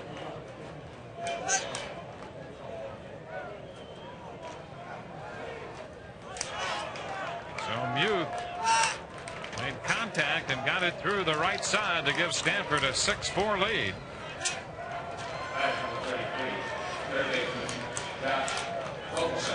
We'll give Muth an RBI, and with the error, the other run scored as a result of that, figuring that with only 1 out, 1 run would have scored anyway. Now first and third, still only 1 out, and here's Josh Hokasang. Ducking the pitch, and it's over for a strike. And this would be an excellent time for Hokasang to get off the schneid. He's 0 for 12 in this College World Series. Stanford has scored all these runs without the contributions of Josh. And he pops it up foul. Ross back, but he will not have room. And the count goes to 0-2. Well, we saw the defensive breakdown in the first game of the College World Series between Auburn and Stanford, when Auburn was charged with 3 errors. And the Auburn players, Jamie Kirsch at first base, said, hey, that was a fluke. He said, we're a better team than that. We don't do that a lot. They came out and played well to beat Rice and win their way into this one. Kirsch still very confident about this ball club. When you look at the numbers, and Hal Baird, a realist, he knows that he has some pretty good arms on his staff, but he also knows that they have not been the top defensive team coming out of the SEC. That's right. They do have good pitching, and they have some good team power. However, they kick the ball around a little bit here in the College World Series. Ground ball, and there's a base hit by a diving Wandell. Hokasang has a hit. 1 run is in. Muth goes to third on a double by Hokasang. And it's 7-4 Stanford. Hokasang picking up his first hit of the College World Series. And it was a perfect time to break out. You've got to believe that he is thrilled, and especially to get off that overschneid that he was going through. Taking an off-speed pitch and jerking it down the left field line. Wandell not having much of a chance on that one. A 3-run inning in the 6th for Stanford. And he says, wow, it's about time. 72nd run batted in for Hokasang on his 22nd double, and Hal Baird is out of the dugout. with an eye toward the bullpen. Out there spending some time with Dunham and his catcher David Ross. And he's going to stay with Dunham. 4 runs charged to Schoening, and now 3 runs charged to Patrick Dunham. Hello, come on!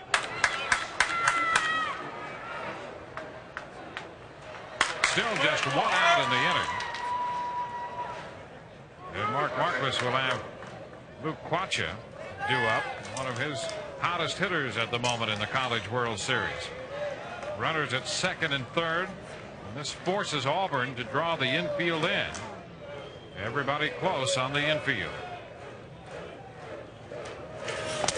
And the pitch to Quacha is over but too low, ball 1.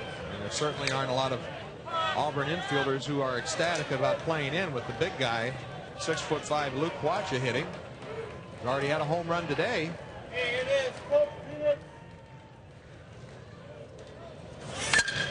He fouls it out of play. 1 ball and 1 strike. 7 runs, 7 hits for Stanford. 4 runs, 4 hits for Auburn. Stanford has done a good job taking advantage of these situations when they presented themselves, as they got a 3 spot in the first inning, largely by the home run on Quacha. The 1-1.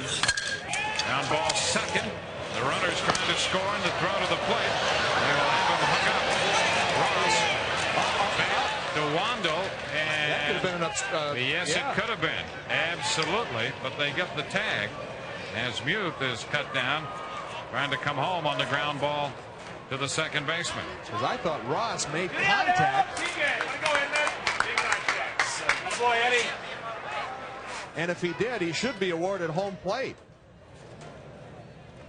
Ross running him all the way back to third. As Hokusang was already there. Oh, they could have called that. And absolutely right. That's a great point. He should be awarded home plate here.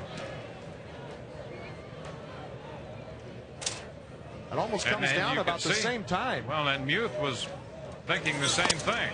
Out of that, runners at first and third. John Gall, the DH, and Gall started to offer but checked. So the second out comes on the rundown between third and home. McCroy, Ross to Wando. Launcher reaching on a fielder's choice. This one bounced in and blocked by David Ross. 2 balls, no strikes. So it's still a 7-4 ball game on this 3-run 6th for the Cardinal. And let's see if that play becomes large, because I thought he should have been awarded home plate. 2-0 ground ball, base hit through the hole. Hokusang will score, stopping at second. Quacha on the RBI single by Gall. It's a 4-run inning and an 8-4 ball game. Gall's second hit. So he continues to swing a hot bat. Auburn certainly was energized by that 4 spot to take the lead in the bottom half of the third, and now is completely turned around in the other direction at Stanford. They have a chance to really blow this thing wide open, especially knowing they have their good pitcher Jeff Austin on the mound. John Schaefer, the catcher, becomes the 9th man to bat in the 6th inning. The first pitch is a strike. Schaefer 0 for 2, walked and scored in the 4th inning.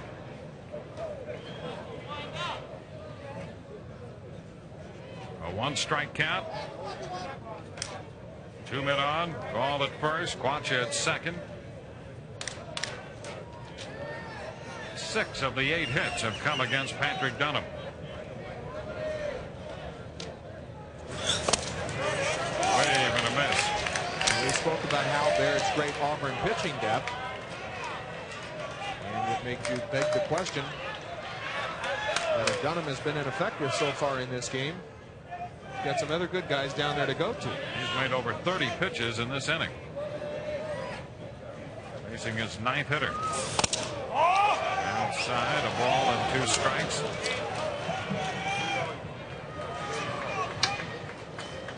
Well, the bullpen is ready. Runners at first and second. 2 outs. And the pitch is too high. So the count goes to 2-2. And now it's Dunham. The freshman Hancock is all set to go in the bullpen if and when Hal Baird decides to make the move. I do believe this is his last hitter in Schaefer if he doesn't retire him. We'll see him go to Hancock. And ball 3 blocked by Ross again. And this starting with the count being 0-2, and all of a sudden we're back to full. The runners are going to start. It was a nice play by Ross to prevent the runners from advancing. Sometimes catching, that's why it is such a tough position. You've got to stop it any way that you can, and he looks like he stopped it with his bare hand or arm. Catchers always have a lot of bruises on him. 3 balls, 2 strikes. Strike 3 is called on the outside corner to retire the side, but it's a big inning. A 4-run frame for Stanford.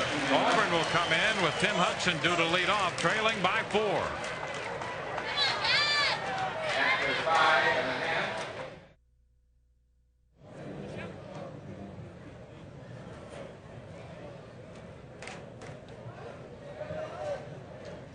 Auburn faces a 4-run deficit coming into bat in the bottom of the 6th inning.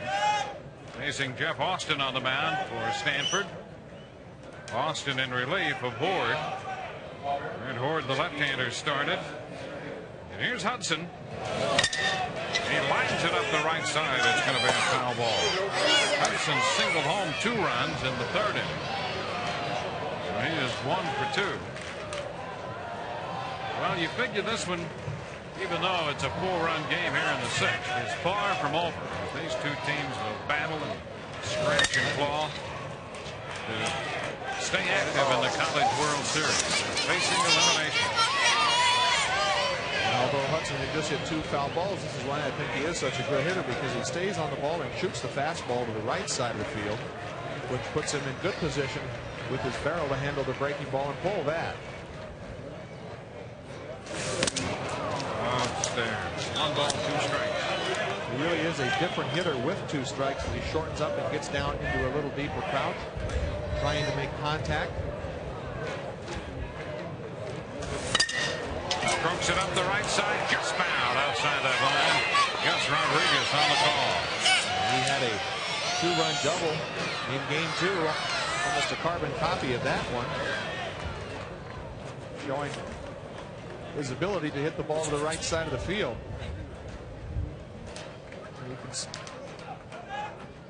Just foul. He's been really wearing out that line over there, hitting the ball solid on each occasion.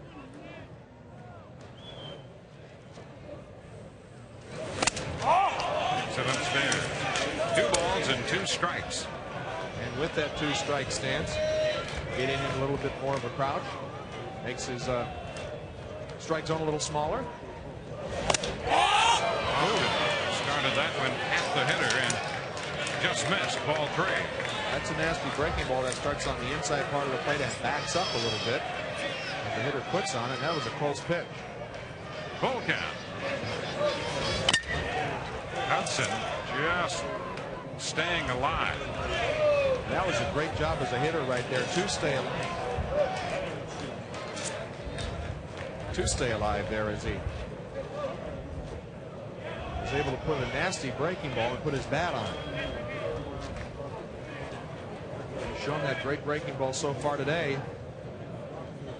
Hudson doing a good job battling to get a piece of it. 3-2 again. And a foul ball.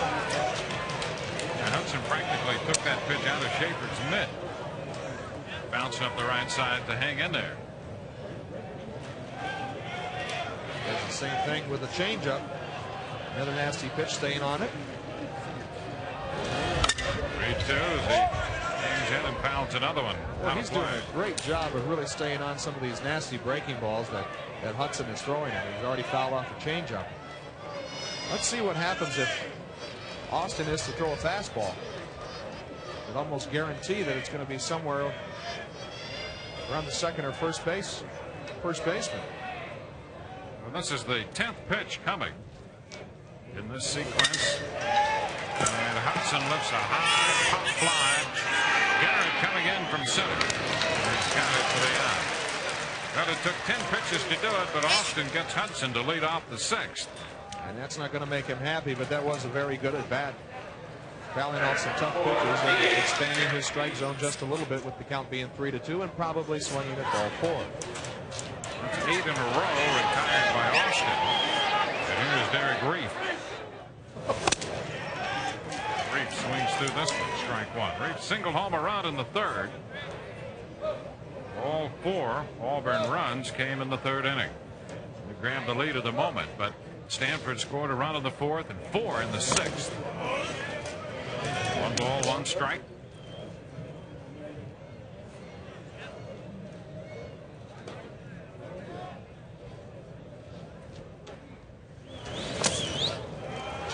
Down. 2 balls and a strike. Stanford is 3-0 against Auburn. All 3 games have been here at the College World Series, twice in 1967. And this is the 2nd time they have met this year at the College World Series. That's down. And it's 3-1. You know, he's getting into the bottom part of the order is Austin. He's throwing a lot of curveballs and changeups. He's got a great fastball. Trust it and use it. And he walks Derek Reef. That's the first walk given up by Austin. 1 on, 1 out. Later tonight, the Red Wings and the Flyers on the Stanley Cup Finals Game 2. Eric Lindros and the Legion of Doom look to even that series at 1 game apiece. Coverage begins with the quest for the cup at 7:30. And at 8 o'clock, all the action begins. Red Wings seeking their 8th Stanley Cup. It would be their first since 1955. ESPN coverage tonight of the Stanley Cup. The first pitch to David Ross. Ball, no strike. Ross has struck out twice. Here's the backup catcher playing in the place of Casey Dunn. Strike ball. There's that 1-1. There's that good fastball that Austin possesses. He's used breaking balls and changeups to walk Derek Reef. This one is down. 2 balls and a strike rolling away from Schaefer, but no chance for an advance. Schaefer's been busy behind the plate. He's blocked a lot of pitches in this game.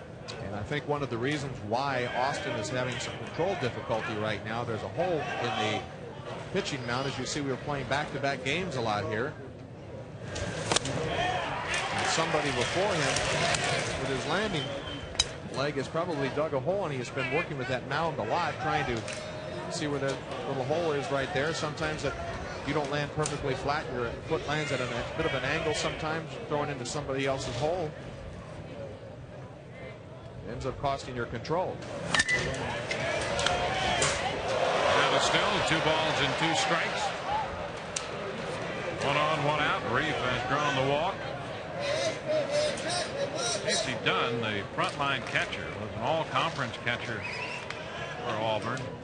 Hit by a pitch and suffered a broken wrist in the regional. Ross delivers a base hit into left center field. Gilbert makes the pickup. 2 men on with 1 out. Ross battled after striking out the first 2 times and getting down in the count. Battled to take it to 2-2. Fouled the pitch away and now delivers a single. And Auburn in this game has done a good job hitting with 2 outs. As they have 2 base runners on now, let's see if they can capitalize. Wait, 2 opposite! Austin will face Heath Kelly, the number 9 hitter in the Auburn lineup. Kelly struck out his last time. This is one guy, Heath Kelly, who is a great fastball hitter, dead red, dead pull hitter. This is one guy where Austin's good breaking ball and changeup could exploit it. Yep, Kelly's had problems with the breaking ball. 1 out of 10 in the College World Series. Junior out of Pensacola, Florida.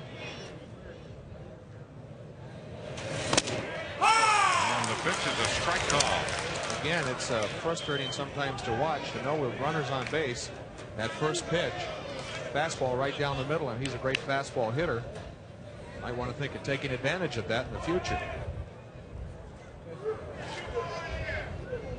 And that's a strike.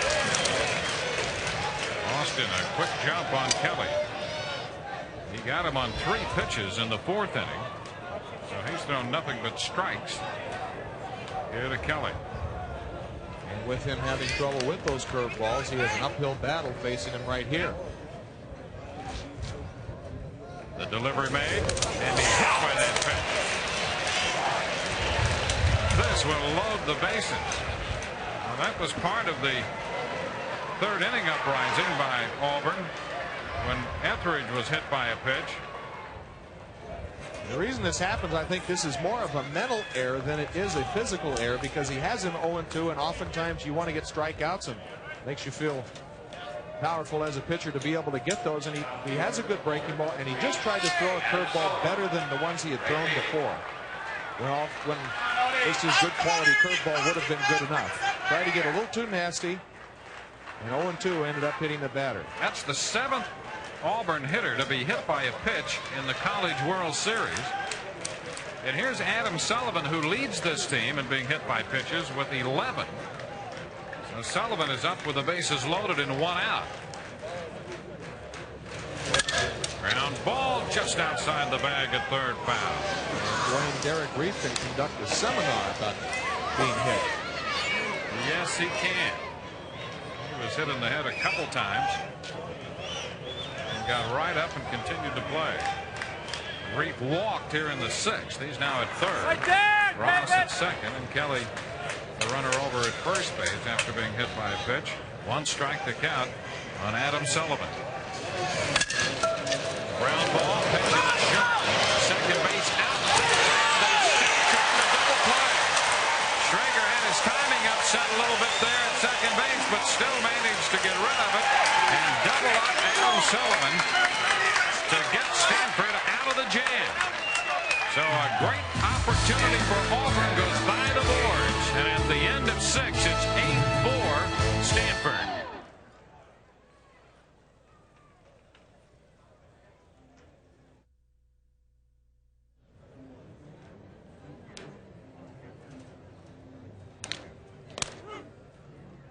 Score remains 8-4 Stanford. Auburn missing a great opportunity as Stanford turned the double play on the ball hit by Adam Sullivan.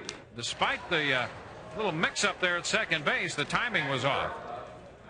But it is there in time to get the double play, and this is a really close call. This one could have went definitely either way. You see ball in the glove, foot on the bag. Definitely could have gone either way. We've championed Stanford's defensive play, and they certainly come up with a big double play right there. A nice job by Schrager in the middle of that double play to actually turn it. And you know, Adam Sullivan last year played about a month with a broken foot and had it worked on and had a couple screws put in that foot, and as a result maybe he's lost a little bit. With a healthy foot, maybe he beats that one out. Exactly right. I think that made the difference in getting that double play there. Now the 7th inning underway. Jody Garrett leading off. A ball, no strikes to count. Garrett takes one too high, and it's 2-0. Garrett, then Schrager to hit 2nd in the inning, and Pesci, the shortstop. Time called as Ross goes out to spend some time with his right-hander, who has fallen behind Garrett. 2-0. 2-0 on the leadoff hitter, and I think that Hal Baird is certainly not going to go very far with Patrick Dunham in this inning. Not too many hitting opportunities left. Auburn really needs to hold Stanford now.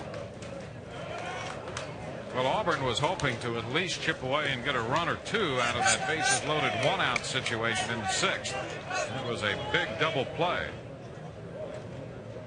Now it's Dunham's job to try to keep Stanford right where it is. He misses upstairs and promptly falls behind 3 balls and no strikes to Garrett, who has struggled.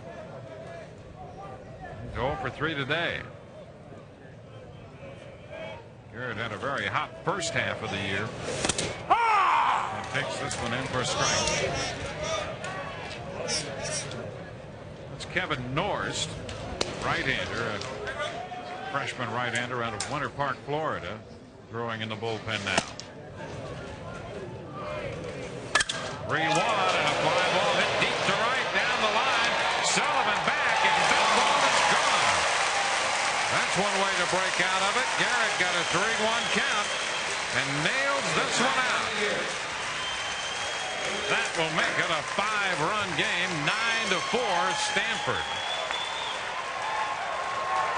And when you are behind in the count in a 3-1 situation, having to come in there and groove it, there's not a lot of good things that can happen. Garrett took advantage of a middle fastball and hit it a long way. You can see well up into those bleachers. So Garrett hits his first postseason home run, and it comes off Patrick Dunham.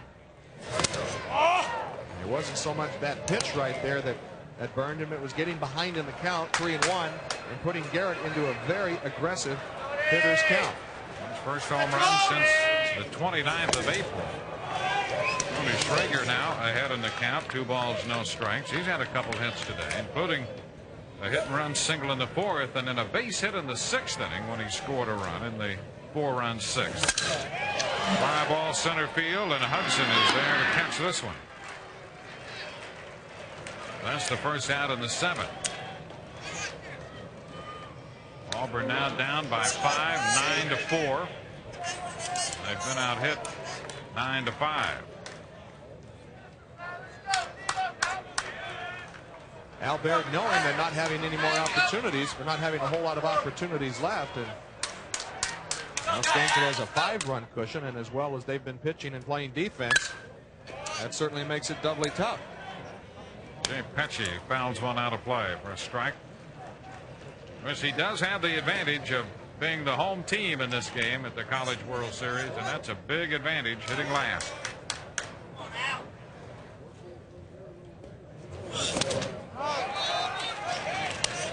Pesci out in front and over that one.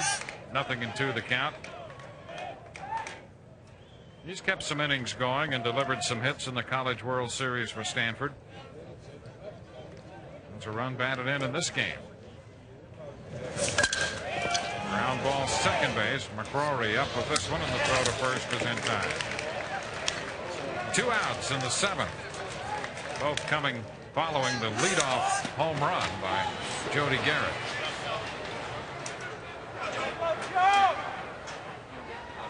Garrett now has 63 runs batted in. So he's dropped down in the lineup a little bit, dropped down a spot, and responds by belting the home run. Joel Kilburg, he's done his job as the leadoff man today. 3 bases on balls. Too low, ball 1. He also reached on a fielder's choice and has a stolen base with 2 runs scored. Doesn't make any difference how you get on, just get on from the leadoff spot. 1 ball, 1 strike. And Dunham in these last 6 or 7 pitches has really started to show a great changeup. Great delivery right there. But I bet he wishes he had that for Jody Garrett. The 1-1, and the bunt attempt is foul. Gilbert trying to bunt with Londo deep at third.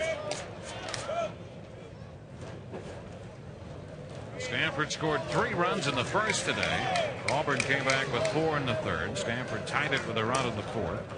Scored 4 times in the 6th inning, and the Cardinal putting a run on the board in the 7th.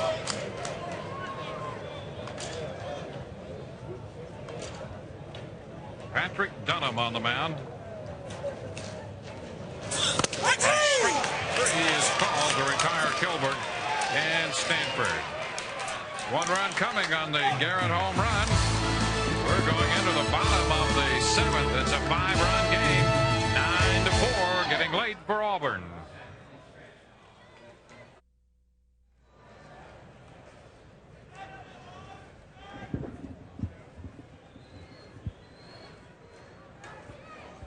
9-4 as we go into the bottom of the 7th inning from Rosenblatt Stadium for the College World Series. These two teams battling for the right to play LSU. Tonight, Alabama, Mississippi State, another elimination game on ESPN2. That comes up at 7:30. And they will battle for the right to play Miami on Thursday. So be sure and be with us tonight on the Deuce for that one, Alabama and Mississippi State from Rosenblatt Stadium. Rob McCroy leading off the bottom of the 7th inning, and he looks at a strike. McCroy came up with a double and a run scored in the 3rd inning. Facing Jeff Austin here. Here's the bunt down the third base side, and it's going to go foul. Well, Auburn needing base runners. The Tigers down by 5. Down to their final 9 outs here as they bat to start the bottom of the 7th inning. McCrory trying to get on for the middle part of the order as they try to chip away at this deficit. Had a golden opportunity to get away from them. Actually twice today. Once in the 1st and again in the 6th inning. They were victimized by double plays. One a line drive double play and the other one the 6-4-3 double play. Count still 2 strikes to McCrory. Austin, great job in relief. 56 pitches now. No runs, 3 hits, 4 strikeouts in relief of Horde. He has done a good job pitching around that 1 base on balls. He's playing that great breaking ball that we've told you that he has, coupled with a good 92-mile-an-hour fastball. That's a ball and 2 strikes.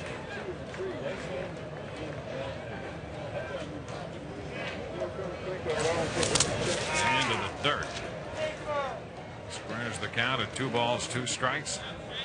That's when he tried to get just a little more nastier. He ended up hitting Heath Kelly on that same type of pitch where he tries to throw that breaking ball all that much harder than the one before, where that good relaxed one with good rotation would have been just good enough. Very easy to do when you do have a good curveball, is to consistently try to throw one better than the last one.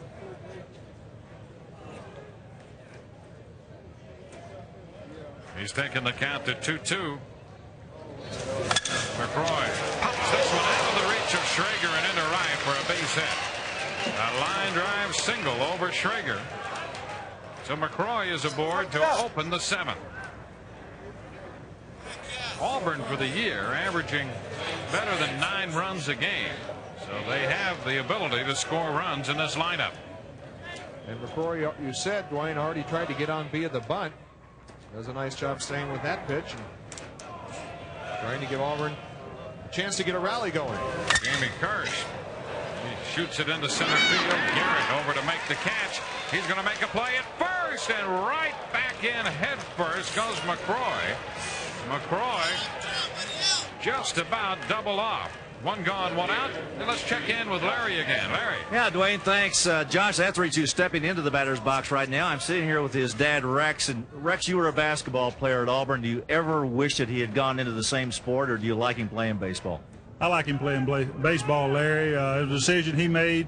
And back in high school, he played basketball, and the seasons overlapped down in Florida. So he elected in his sophomore year to stick with baseball and give the basketball up. You and I are pretty near the same age, aren't we? Yeah, we are, and you probably don't remember, but I played basketball at Auburn when you were at Kentucky, and you were a pretty good shooting guard at that time. This man is one of the most astute judges of great talent I have ever met.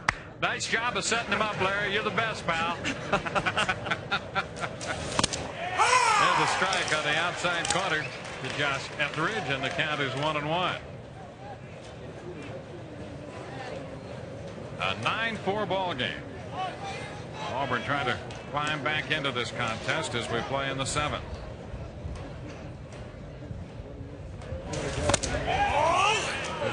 Down. 2 balls and a strike. Etheridge has walked and been hit by a pitch today. Well, he made the decision to play baseball, and his 20 home runs this year, just 1 short. Runners going, swing and a miss, and the throw is not in time. Stayed on. McCroy picks up a stolen base. Count goes to 2-2. To say Etheridge on the verge of catching Frank Thomas with the all-time home run numbers at Auburn. And even though Auburn is down by 5 runs, they're still not afraid. Hal Baird, that is, starting the runners and trying to run themselves back into this game. 2-ball, 2-strike count.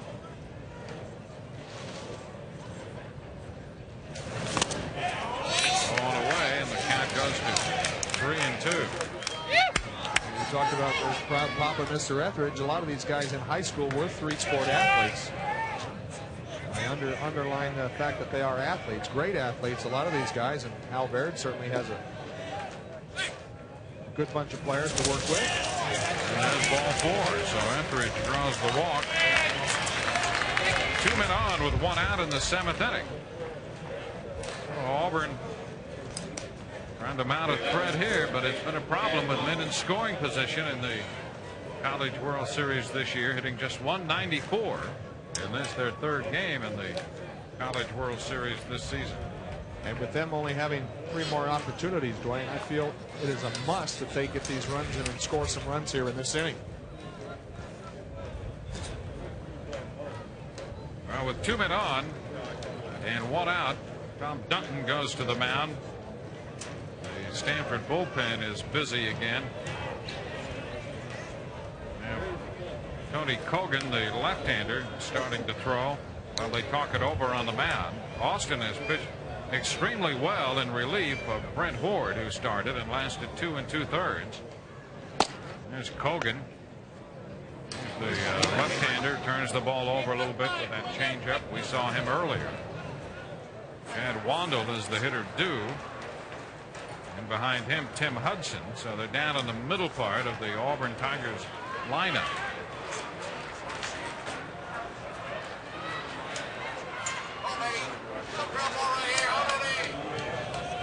There's Wandle. Walk with the bases loaded in the 3rd to pick up a run batted in. Otherwise, nothing out of 2 for the afternoon. Wandle out of Sarasota, Florida.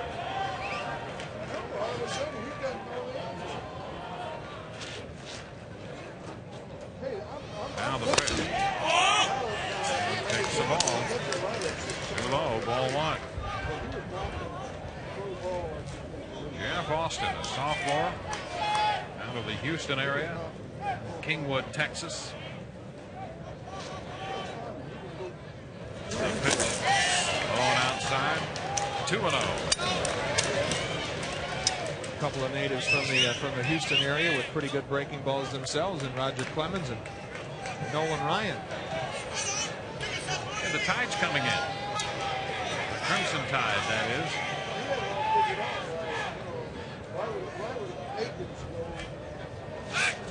Now the 2-0 pitch. Every time I hear somebody mention the Crimson Tide, I just keep thinking and hearing Keith Jackson going, the Crimson Tide.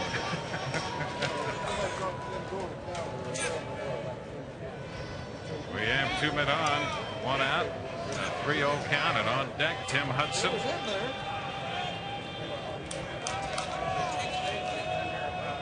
The pitch is made, and there's a strike to take it to 3-1. Well, the Crimson Tide will be in action tonight against Mississippi State. They try to stay alive and meet Miami on Thursday. Here, Auburn trying to chip away at this 5-run deficit as they bat in the 7th. A 3-ball, 1-strike count.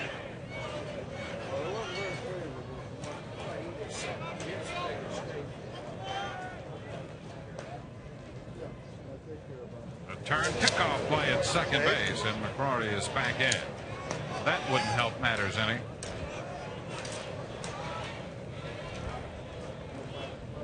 McCrory opened with that base hit, stole second. He's there with 1 out. Etheridge drawing the walk. He's aboard at first. 3-1 to Wandle. And a fly ball hit to center. Garrett is there and will make the catch for the out. The runners will hold, not deep enough for any advance or any thought of that. 2 men on with 2 men out. And a great job by Austin coming back. from a 3-0 count to get the out, and that's exactly what you have to do when you're in a bit of a jam, but it's not going to get any easier for him as Tim Hudson, Auburn's best hitter, comes up, and he had a great at-bat last time. A lot of good looks. Did a good job staying alive before he did strike out. And let's see if he takes advantage of those good looks in his last at-bat. So Tim Hudson, 1 out of 3, facing Austin, who's pitched so well for Stanford in the 2 outings he's made against Auburn. Hudson fouls this one away. We mentioned the other day he came on Friday in relief of Chad Hutchinson, who pitched so well. So he has 8 innings under his belt, 8 scoreless innings against the Auburn Tigers in this College World Series, allowing 6 hits and picking up 9 strikeouts. If I was Luke Quacha, I would be shading the right field line, shading the line at first base. Hudson has definitely shown an ability to wear out that side of the field. Counts a ball and a strike.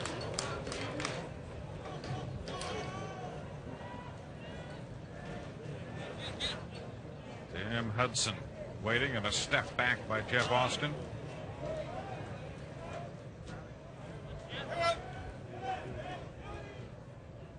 There's the breakout on Austin in these 2 College World Series appearances against Auburn. The 1-1. Hudson takes it inside. 2 balls and a strike. As we mentioned before, Mark Marcus is a very spunky type player, also in as a manager. He's active in that dugout, doing his share of pacing. The 2-1. And a fly ball hit into right. Muth is there and makes the catch to retire the side. The Auburn Tigers threaten, but do not score and strain 2 more. We're headed into the 8th inning now. It's a 9-4 ball game. Stanford leading Auburn.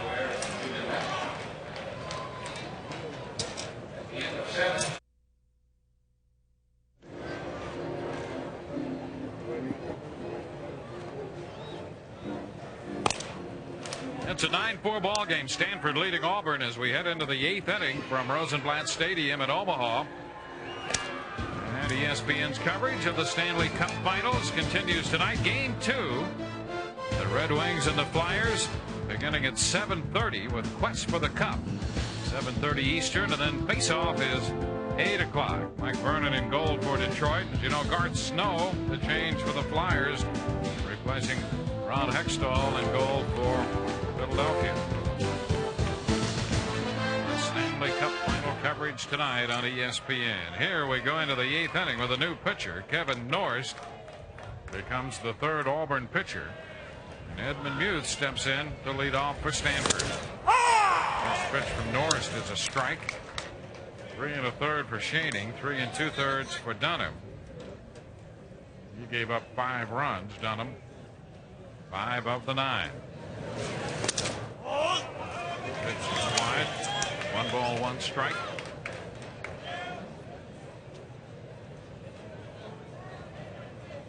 Muth officially 0 for 4 today, but has reached on a couple errors. Foul out of play. The count's a ball, 2 strikes.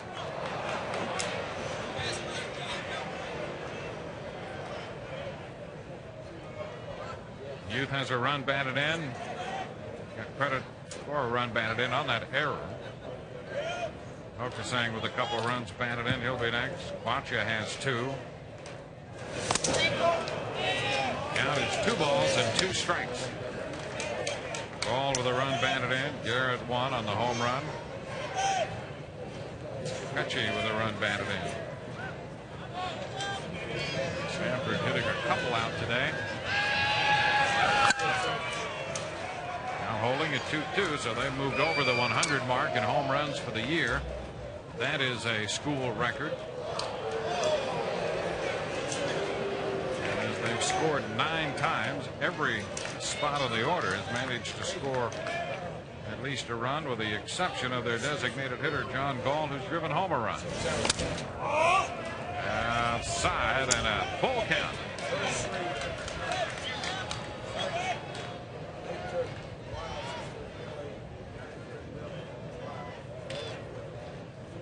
Schaining, Dunham, and now Norst. High ball hit to left. Etheridge going back, turning around, and the ball is off the wall. Boy, did he get turned around on that one. Extra bases here for Muth, who winds up at second with a double. Ball started to tail on Etheridge and went over his head and hit off the wall. And it was a very well hit ball, and as we said before, Etheridge is out there for his bat in the lineup, not necessarily his defense. He's in right field in game 2. Just has a bit of a bad jump on this. But I got to give him the benefit of the doubt because that ball is almost out of the park. It would have been a great play for him to catch it anyway. So a double for Muth to greet Norst. Stanford in double figures in the hit department with 10. Here's Josh Hokasang, who picked up his first College World Series hit in the 6th inning when he doubled home a run. This is in there for a strike. And after picking up that first hit on a double, kind of ran up to home plate, couldn't wait to get up there.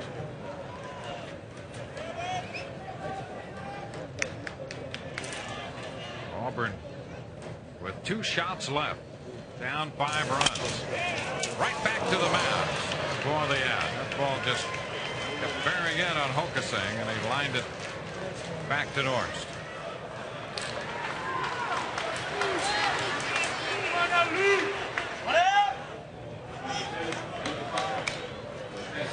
Norst doing a good job of getting himself ready to field that. Oftentimes when you're coming off balance over towards first, it's a tough play to make, and he did a good job recovering and making that play. There's Luke Quacha. Quacha homered back in the 1st inning. His 9th home run of the year. The pitch is down, ball 1. And regardless of how this turns out, whether Stanford hangs on to this lead and wins, or Auburn would come back, these two teams coming in angling to meet LSU in the Wednesday game. So they would play them tomorrow night. There's ball 2, 2-0, and assuming that the Stanford lead would stand up, Mark Marcus would have to have his team defeat LSU twice, so they'd have to do it tomorrow and then advance to do it again. It's a tall order, but you never know the way this bracket breaks out. Down to 3rd, runner will hang on. Throw gets away at first, rolls against the stands. Muth will wind up at 3rd, and down to 2nd base goes Quacha. It's been a continuing story for Auburn in this College World Series that they have struggled at times defensively, and often because of, I think on that play, footwork has as much to do with accurate throwing as anything. About setting your feet and getting your body behind the throw. That ball comes up the line. So the 3rd error of the game charged to Auburn. Oftentimes from third base, your inaccurate throws come from getting your elbow down, and as a result the ball tails up the line. That looked like that's what happened there. 6 errors by Auburn against Stanford. 3 in this game and 3 in the first game on Friday. Infield is in as Gall fouls this one back, strike 1.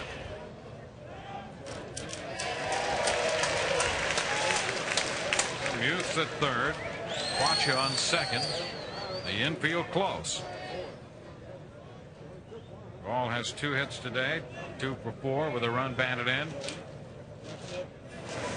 And takes one inside.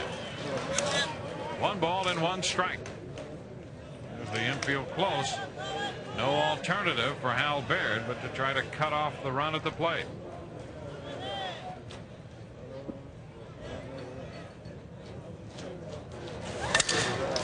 High popper. Back goes Kelly at short. A couple of steps into the outfield for this one. And it's a big out. Gall is retired for the 2nd out, and this can relax the infield. They'll drop it back now with John Schaefer due. And That was a very big pop-up the second out.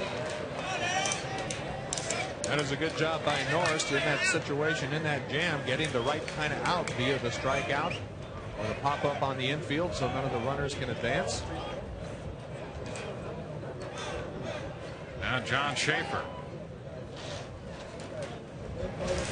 Ground ball. Short. Kelly with a long throw. Got it. And that will take care of the Cardinal in the 8th. A threat, but no runs. 1 hit, 1 error, 2 left. Auburn into the bottom of the 8th, trailing 9-4.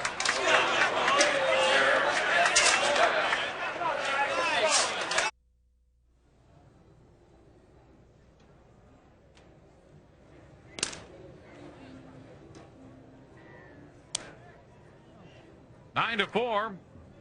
We head into the bottom of the 8th inning. Stanford with a 5-run lead, so it's getting very late for Auburn.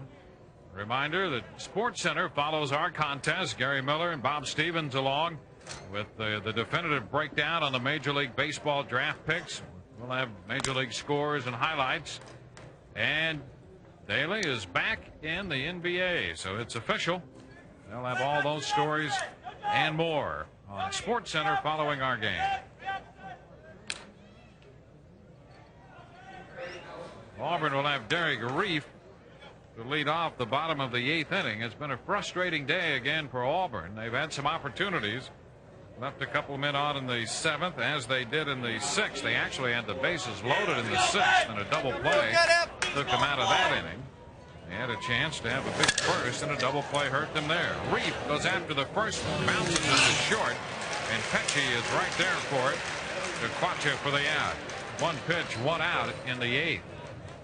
Pecci, I think, has been the most consistent defensive player in this College World Series so far, giving Stanford the solidified defense from the left side that they have come to enjoy this season. Here's David Ross. And he takes the strike. Ross had a base hit back in the 6th.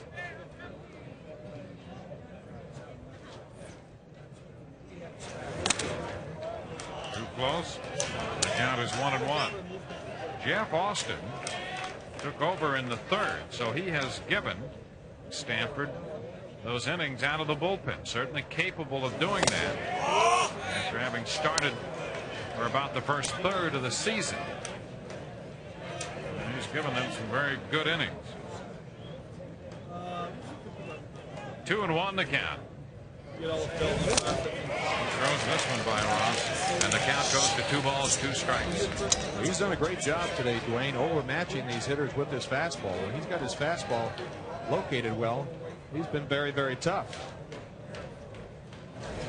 The 2-2, James Ross, who hits it into short center field. That might fall for a base hit, and does. Garrett makes the play on 1 hop. So a looping single into center. Ross is aboard. And that will bring on Heath Kelly.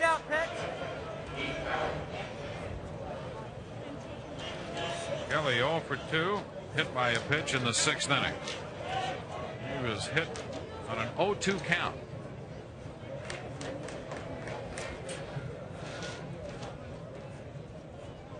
The pitch is in there for a strike. We've seen it in all of his at-bats. He's a great fastball hitter, yet on the first pitch, he's taken 3 good fastballs. Sometimes it's good to get a look. Sometimes it's the best pitch you'll see. This one missed, so the count is 1-1. And if I was Kelly, because Austin has such a good curveball, I would not want to be able to get to it. I'd like to be hacking at that fastball. The ground ball down to first. Quacha goes to second. Safe there on the return throw back. Not in time. So Stanford trying to turn a double play, and they come up with nothing. Quacha's throw was a little wide down to second. Often will be a throwing error charged to Quacha. Oftentimes umpires give you the benefit of the doubt on this play. The old area call. He did come slightly off the base. And Quacha had a chance to being very close right there to first base to go ahead and tag first and then throw to second. It's all what you feel comfortable with. It would have been an easier play for him to get the out at first because that was his glove side. Well, this is the kind of break that Auburn has been giving Stanford in these 2 games they've played each other here in the College World Series. Now we'll see if Auburn can perhaps cash in if Sullivan takes a strike. Sullivan was just nipped on a 6-4-3 double play back in the 6th inning when he was hitting with the bases loaded and 1 out. That double play took Auburn out of that frame. 1 out, 2 men on. Picks up the corner. Breaking ball, and it's 0-2. Austin doing a good job trying to pitch around this little defensive miscue by getting ahead early in the count 0-2. Good time to go for that strikeout. Sure, he thinks a double play would be gravy as well. Sullivan, 1 out of 4 on the day. And the 0-2, he shoots it into right field. Muth charging is there to make the grab. And the runners are back to first and second. Now Sullivan, the second out. That will bring Rob McCroy to the plate. First, we'll check in with the Nike storyline. 9-4. Stanford out hitting Auburn at this point. 10-7. Austin in 2 games has given up nothing in 9 innings. 8 different players have scored for Stanford, and the Tigers have left 32 men on base in this College World Series and committing 6 errors against Stanford in the 2 games. McCroy is jammed, pops it up foul, and Quacha is there to make the catch, and that retires the tie. No runs, a hit, an error. 2 men left on base, and we go into the 9th. 9-4 Stanford.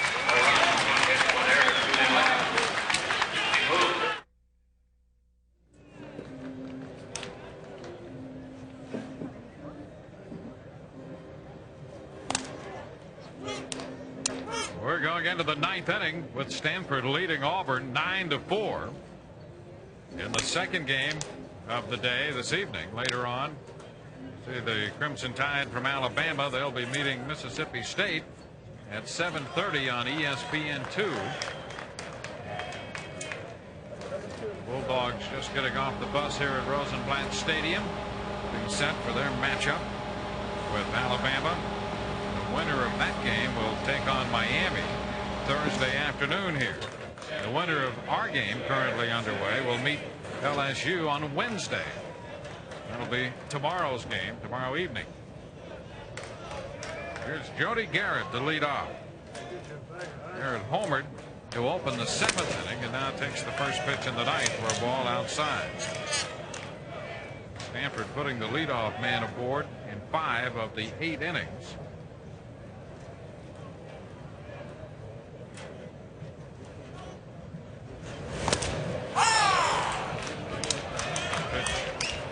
In there for a strike, so the count is 1-1.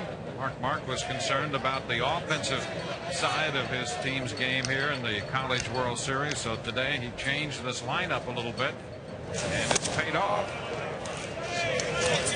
2 balls and a strike, and 9 runs and 10 hits. We'll move Luke Quacha into the cleanup spot. He promptly hit a 2-run home run in the 1st inning. Stayed with Hokasang in the 3rd spot. He picked up his first hit and has driven in 2 runs.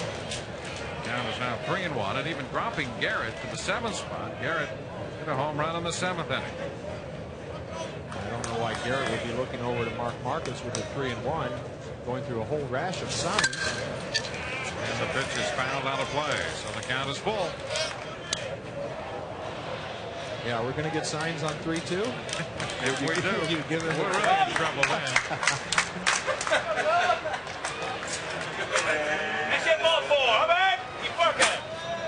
That's official. No signs. A full count to Garrett. There is ball 4, so the leadoff man is on again. 6 of the 9 innings. Norris giving up the walk. And that, Dwayne, is a recipe for disaster when you let the leadoff man get on that many times. Because sooner or later, those guys are going to score. And it certainly has happened a lot today. Makes for some frustrating baseball from the Auburn perspective, with allowing so many leadoff hitters to reach and then leaving so many men on base, as the Tigers have done this College World Series. You have to be very conscious when you're starting the inning to not walk that leadoff guy. And that's why you pitch very aggressively with your fastball, because that is the pitch that you have the most command with, and get ahead and get that leadoff guy out of there. Tigers going. The pitch it on the ground to second. The flip to second. First to Kirsch. So they get the one out. It goes McCroy, Kelly, and back to Kirsch. 4-6-3 on the out at first. And with Garrett breaking, they stayed away from the double play. He did have a good jump and had enough jump to get ahead of there and beat the force at second base. The Tigers still able to get one. Kelly does a good job getting rid of the ball. A hit and run almost behind the runner, causing McCroy to give way from his position, but they were still able to get an out of it.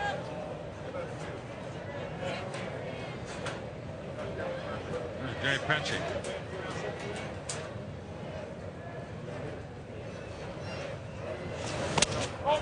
Pitch is outside. Petchy with a couple hits. Switch hitting junior shortstop.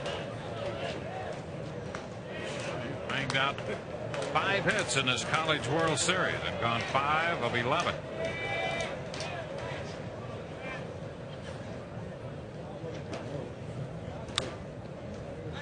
One ball, no strikes. The pitch is in there.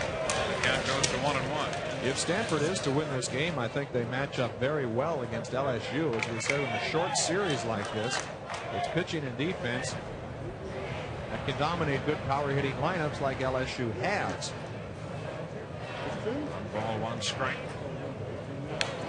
Trying to hold Garrett close to the bag at second, with Heath Kelly breaking in behind him. You end up seeing a lot of good pitching and pitching that you haven't seen before, so that makes it doubly tough. Oftentimes the power game is not there every night. On the outside edge.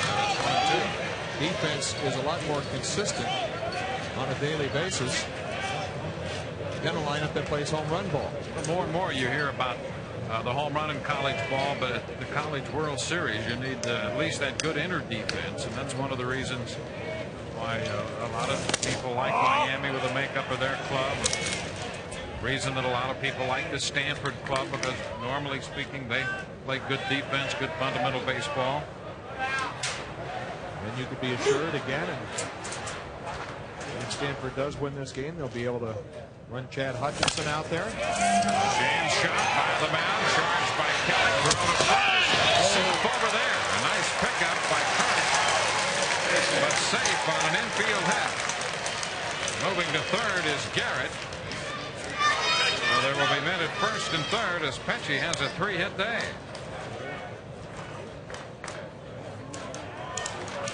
Norris does a good job jamming Petchy, and Kelly coming in with the do-or-die bare hand play. Crisp, athletic play. That's pretty close. Pretty close right there. Although that will go down as a hit. Certainly was a great defensive play by Heath Kelly. Well, Stanford with another threat going in the 9th inning. Men at first and third. And here's the top of the order, Joe Kilberg.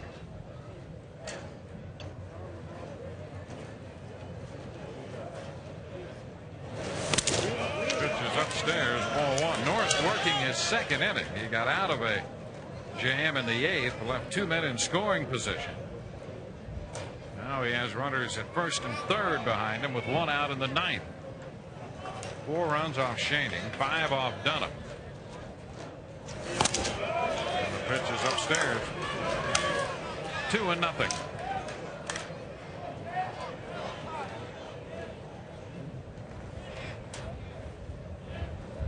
Youth and Hokusang waiting, hoping to hit in the inning.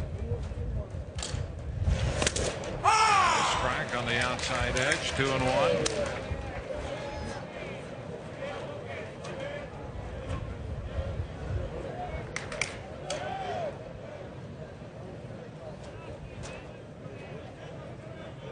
It is the job of Norris to hold Stanford and give Auburn a shot with just 3 outs left. Foul ball, that's going to be out of play. The count is 2-2. Runner over at third is Jody Garrett, and Jay Pecci is aboard at first base, and with these 3 hits today, he's putting together a pretty good little College World Series. Now Baird looking on, going through the signs. 2-2. Ground ball back to the middle. That's going to be in there for a base hit. 1 run is in.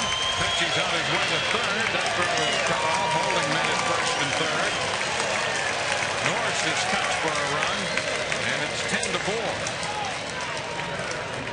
Gilbert picks up his first hit and drives in a run. And it'll be interesting to see if Norris hurt his hand here in this situation. He did get a piece of the ball.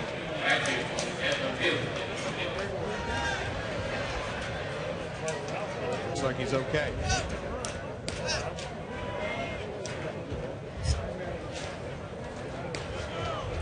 It's an instinct that you can't resist when the ball is coming back through the box and it's on your arm side. Your pitching hand side is to try to grab a hold of it, but there are very rare occasions where it works to your benefit.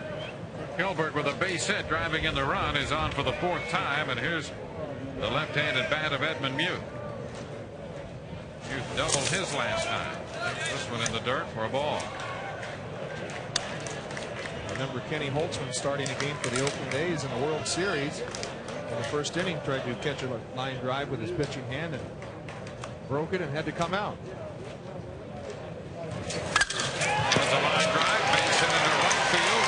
This will score Pecci. Gilbert stops at second on the RBI single by Muth. His second run batted into the game. So another run is in, and it's 11-4. Stanford picking up an additional run or 2 here in the 9th inning. The leadoff walk to Garrett started it. He has scored. Pecci reached on the infield hit. He has scored. Josh Hokasang steps in.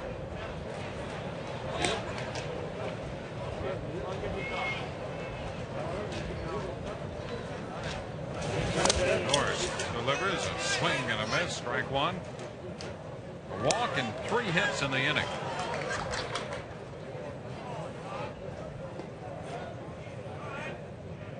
It's 4 hits off Norris. And Josh Hancock is up in the bullpen again and throwing for Auburn. A very quiet Auburn bench right now. Ground ball headed to short. Kelly goes to second out there and back to first, not in time to get a double play. Gilbert moves into third with Muth forced at second. Kelly to McCrory. 2 gone with men on the corners. A reminder again as we play in the top of the 9th of this one. Sports Center is coming up following our game. It's an 11-4 contest here in Omaha.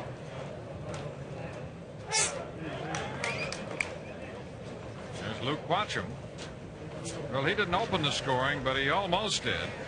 Hokasang drove in a run with a ground ball in the first, and then Quatcham followed with a 2-run home run, his 9th home run of the year. Now he bats in the 9th with 2 outs and men at first and third. Ground ball to second. McCrory has it come up, get away from him. He recovers and throws in time. Still to get Quatcham and retire the side.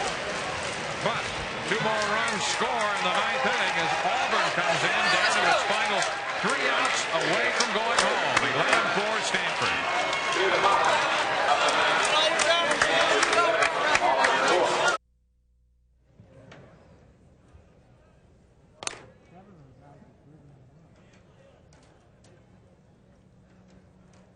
Stanford carries an 11-4 lead into the bottom of the 9th inning as the Auburn Tigers are just 3 outs away from vacating Omaha.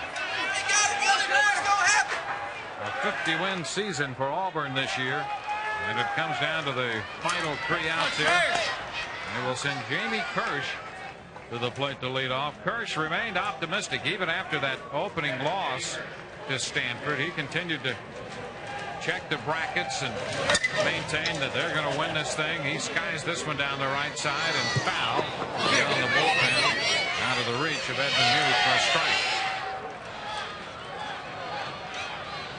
And the College World Series souvenir mishandled in the bleachers out there.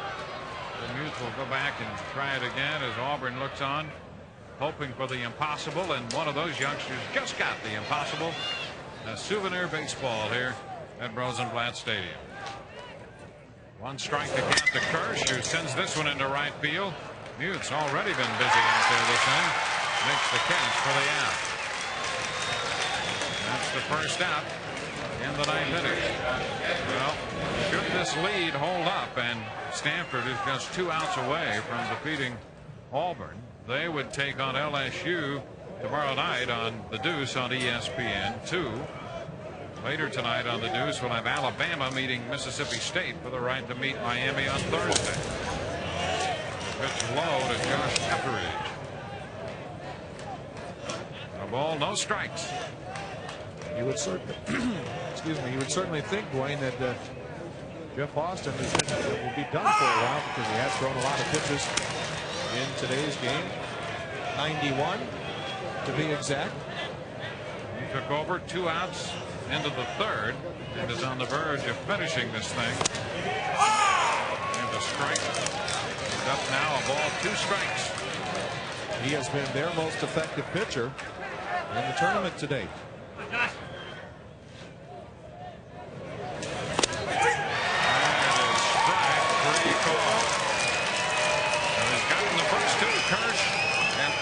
In the ninth. And Chad Wando will be the last hope for the Auburn Tigers. Hal certainly has to be proud of what his team has accomplished and what he has been able to do for the Auburn Tiger baseball program. A high drive in the right field, a base hit. So Wando will keep this going as he refuses to make the final out. Finds a single into right field, picking up the 8th Auburn hit of the night. A 2-out single. With this draft being here yesterday, you can assume, because he has such great pitching depth, that his team's going to be decimated by the Major League draft. Now here's Tim Hudson, the SEC Player of the Year. He drove in a couple of runs with a base hit back in the third. Grounds this one to short. Pacchione goes to second. Mishandled it. This will prolong the contest. Wando goes into third. For what has been a very sure-handed defense for Stanford. Mishandles what could have been the final out of the day. Hudson reaches. Watch has been very sure-handed. Exactly, Dwayne, throughout this entire tournament. And the throw just gets away from him. Gets just a little sloppy there with plenty of time. Definitely the antithesis of how Stanford's defense has played so far. They're giving the second baseman an error on that play. I think that should have been the shortstops. The second error of the day charged to Stanford. And here's Derek Reed. Swings through this one, strike one. Reed single homer run in the third.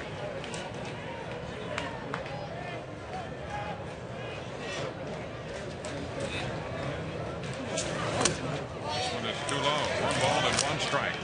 Red Horde started, gave up 4 runs, and that's been it. Jeff Austin has been in control since then.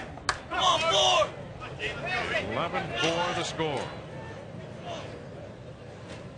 Austin, the sophomore right-hander out of Kingwood, Texas, and to put this one in the books. 2 balls and a strike.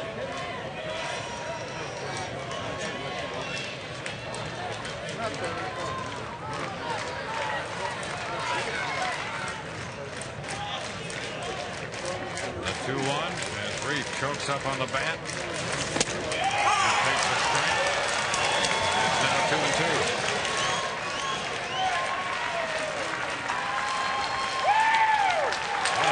For Austin in his 2 College World Series appearances, he has given up nothing.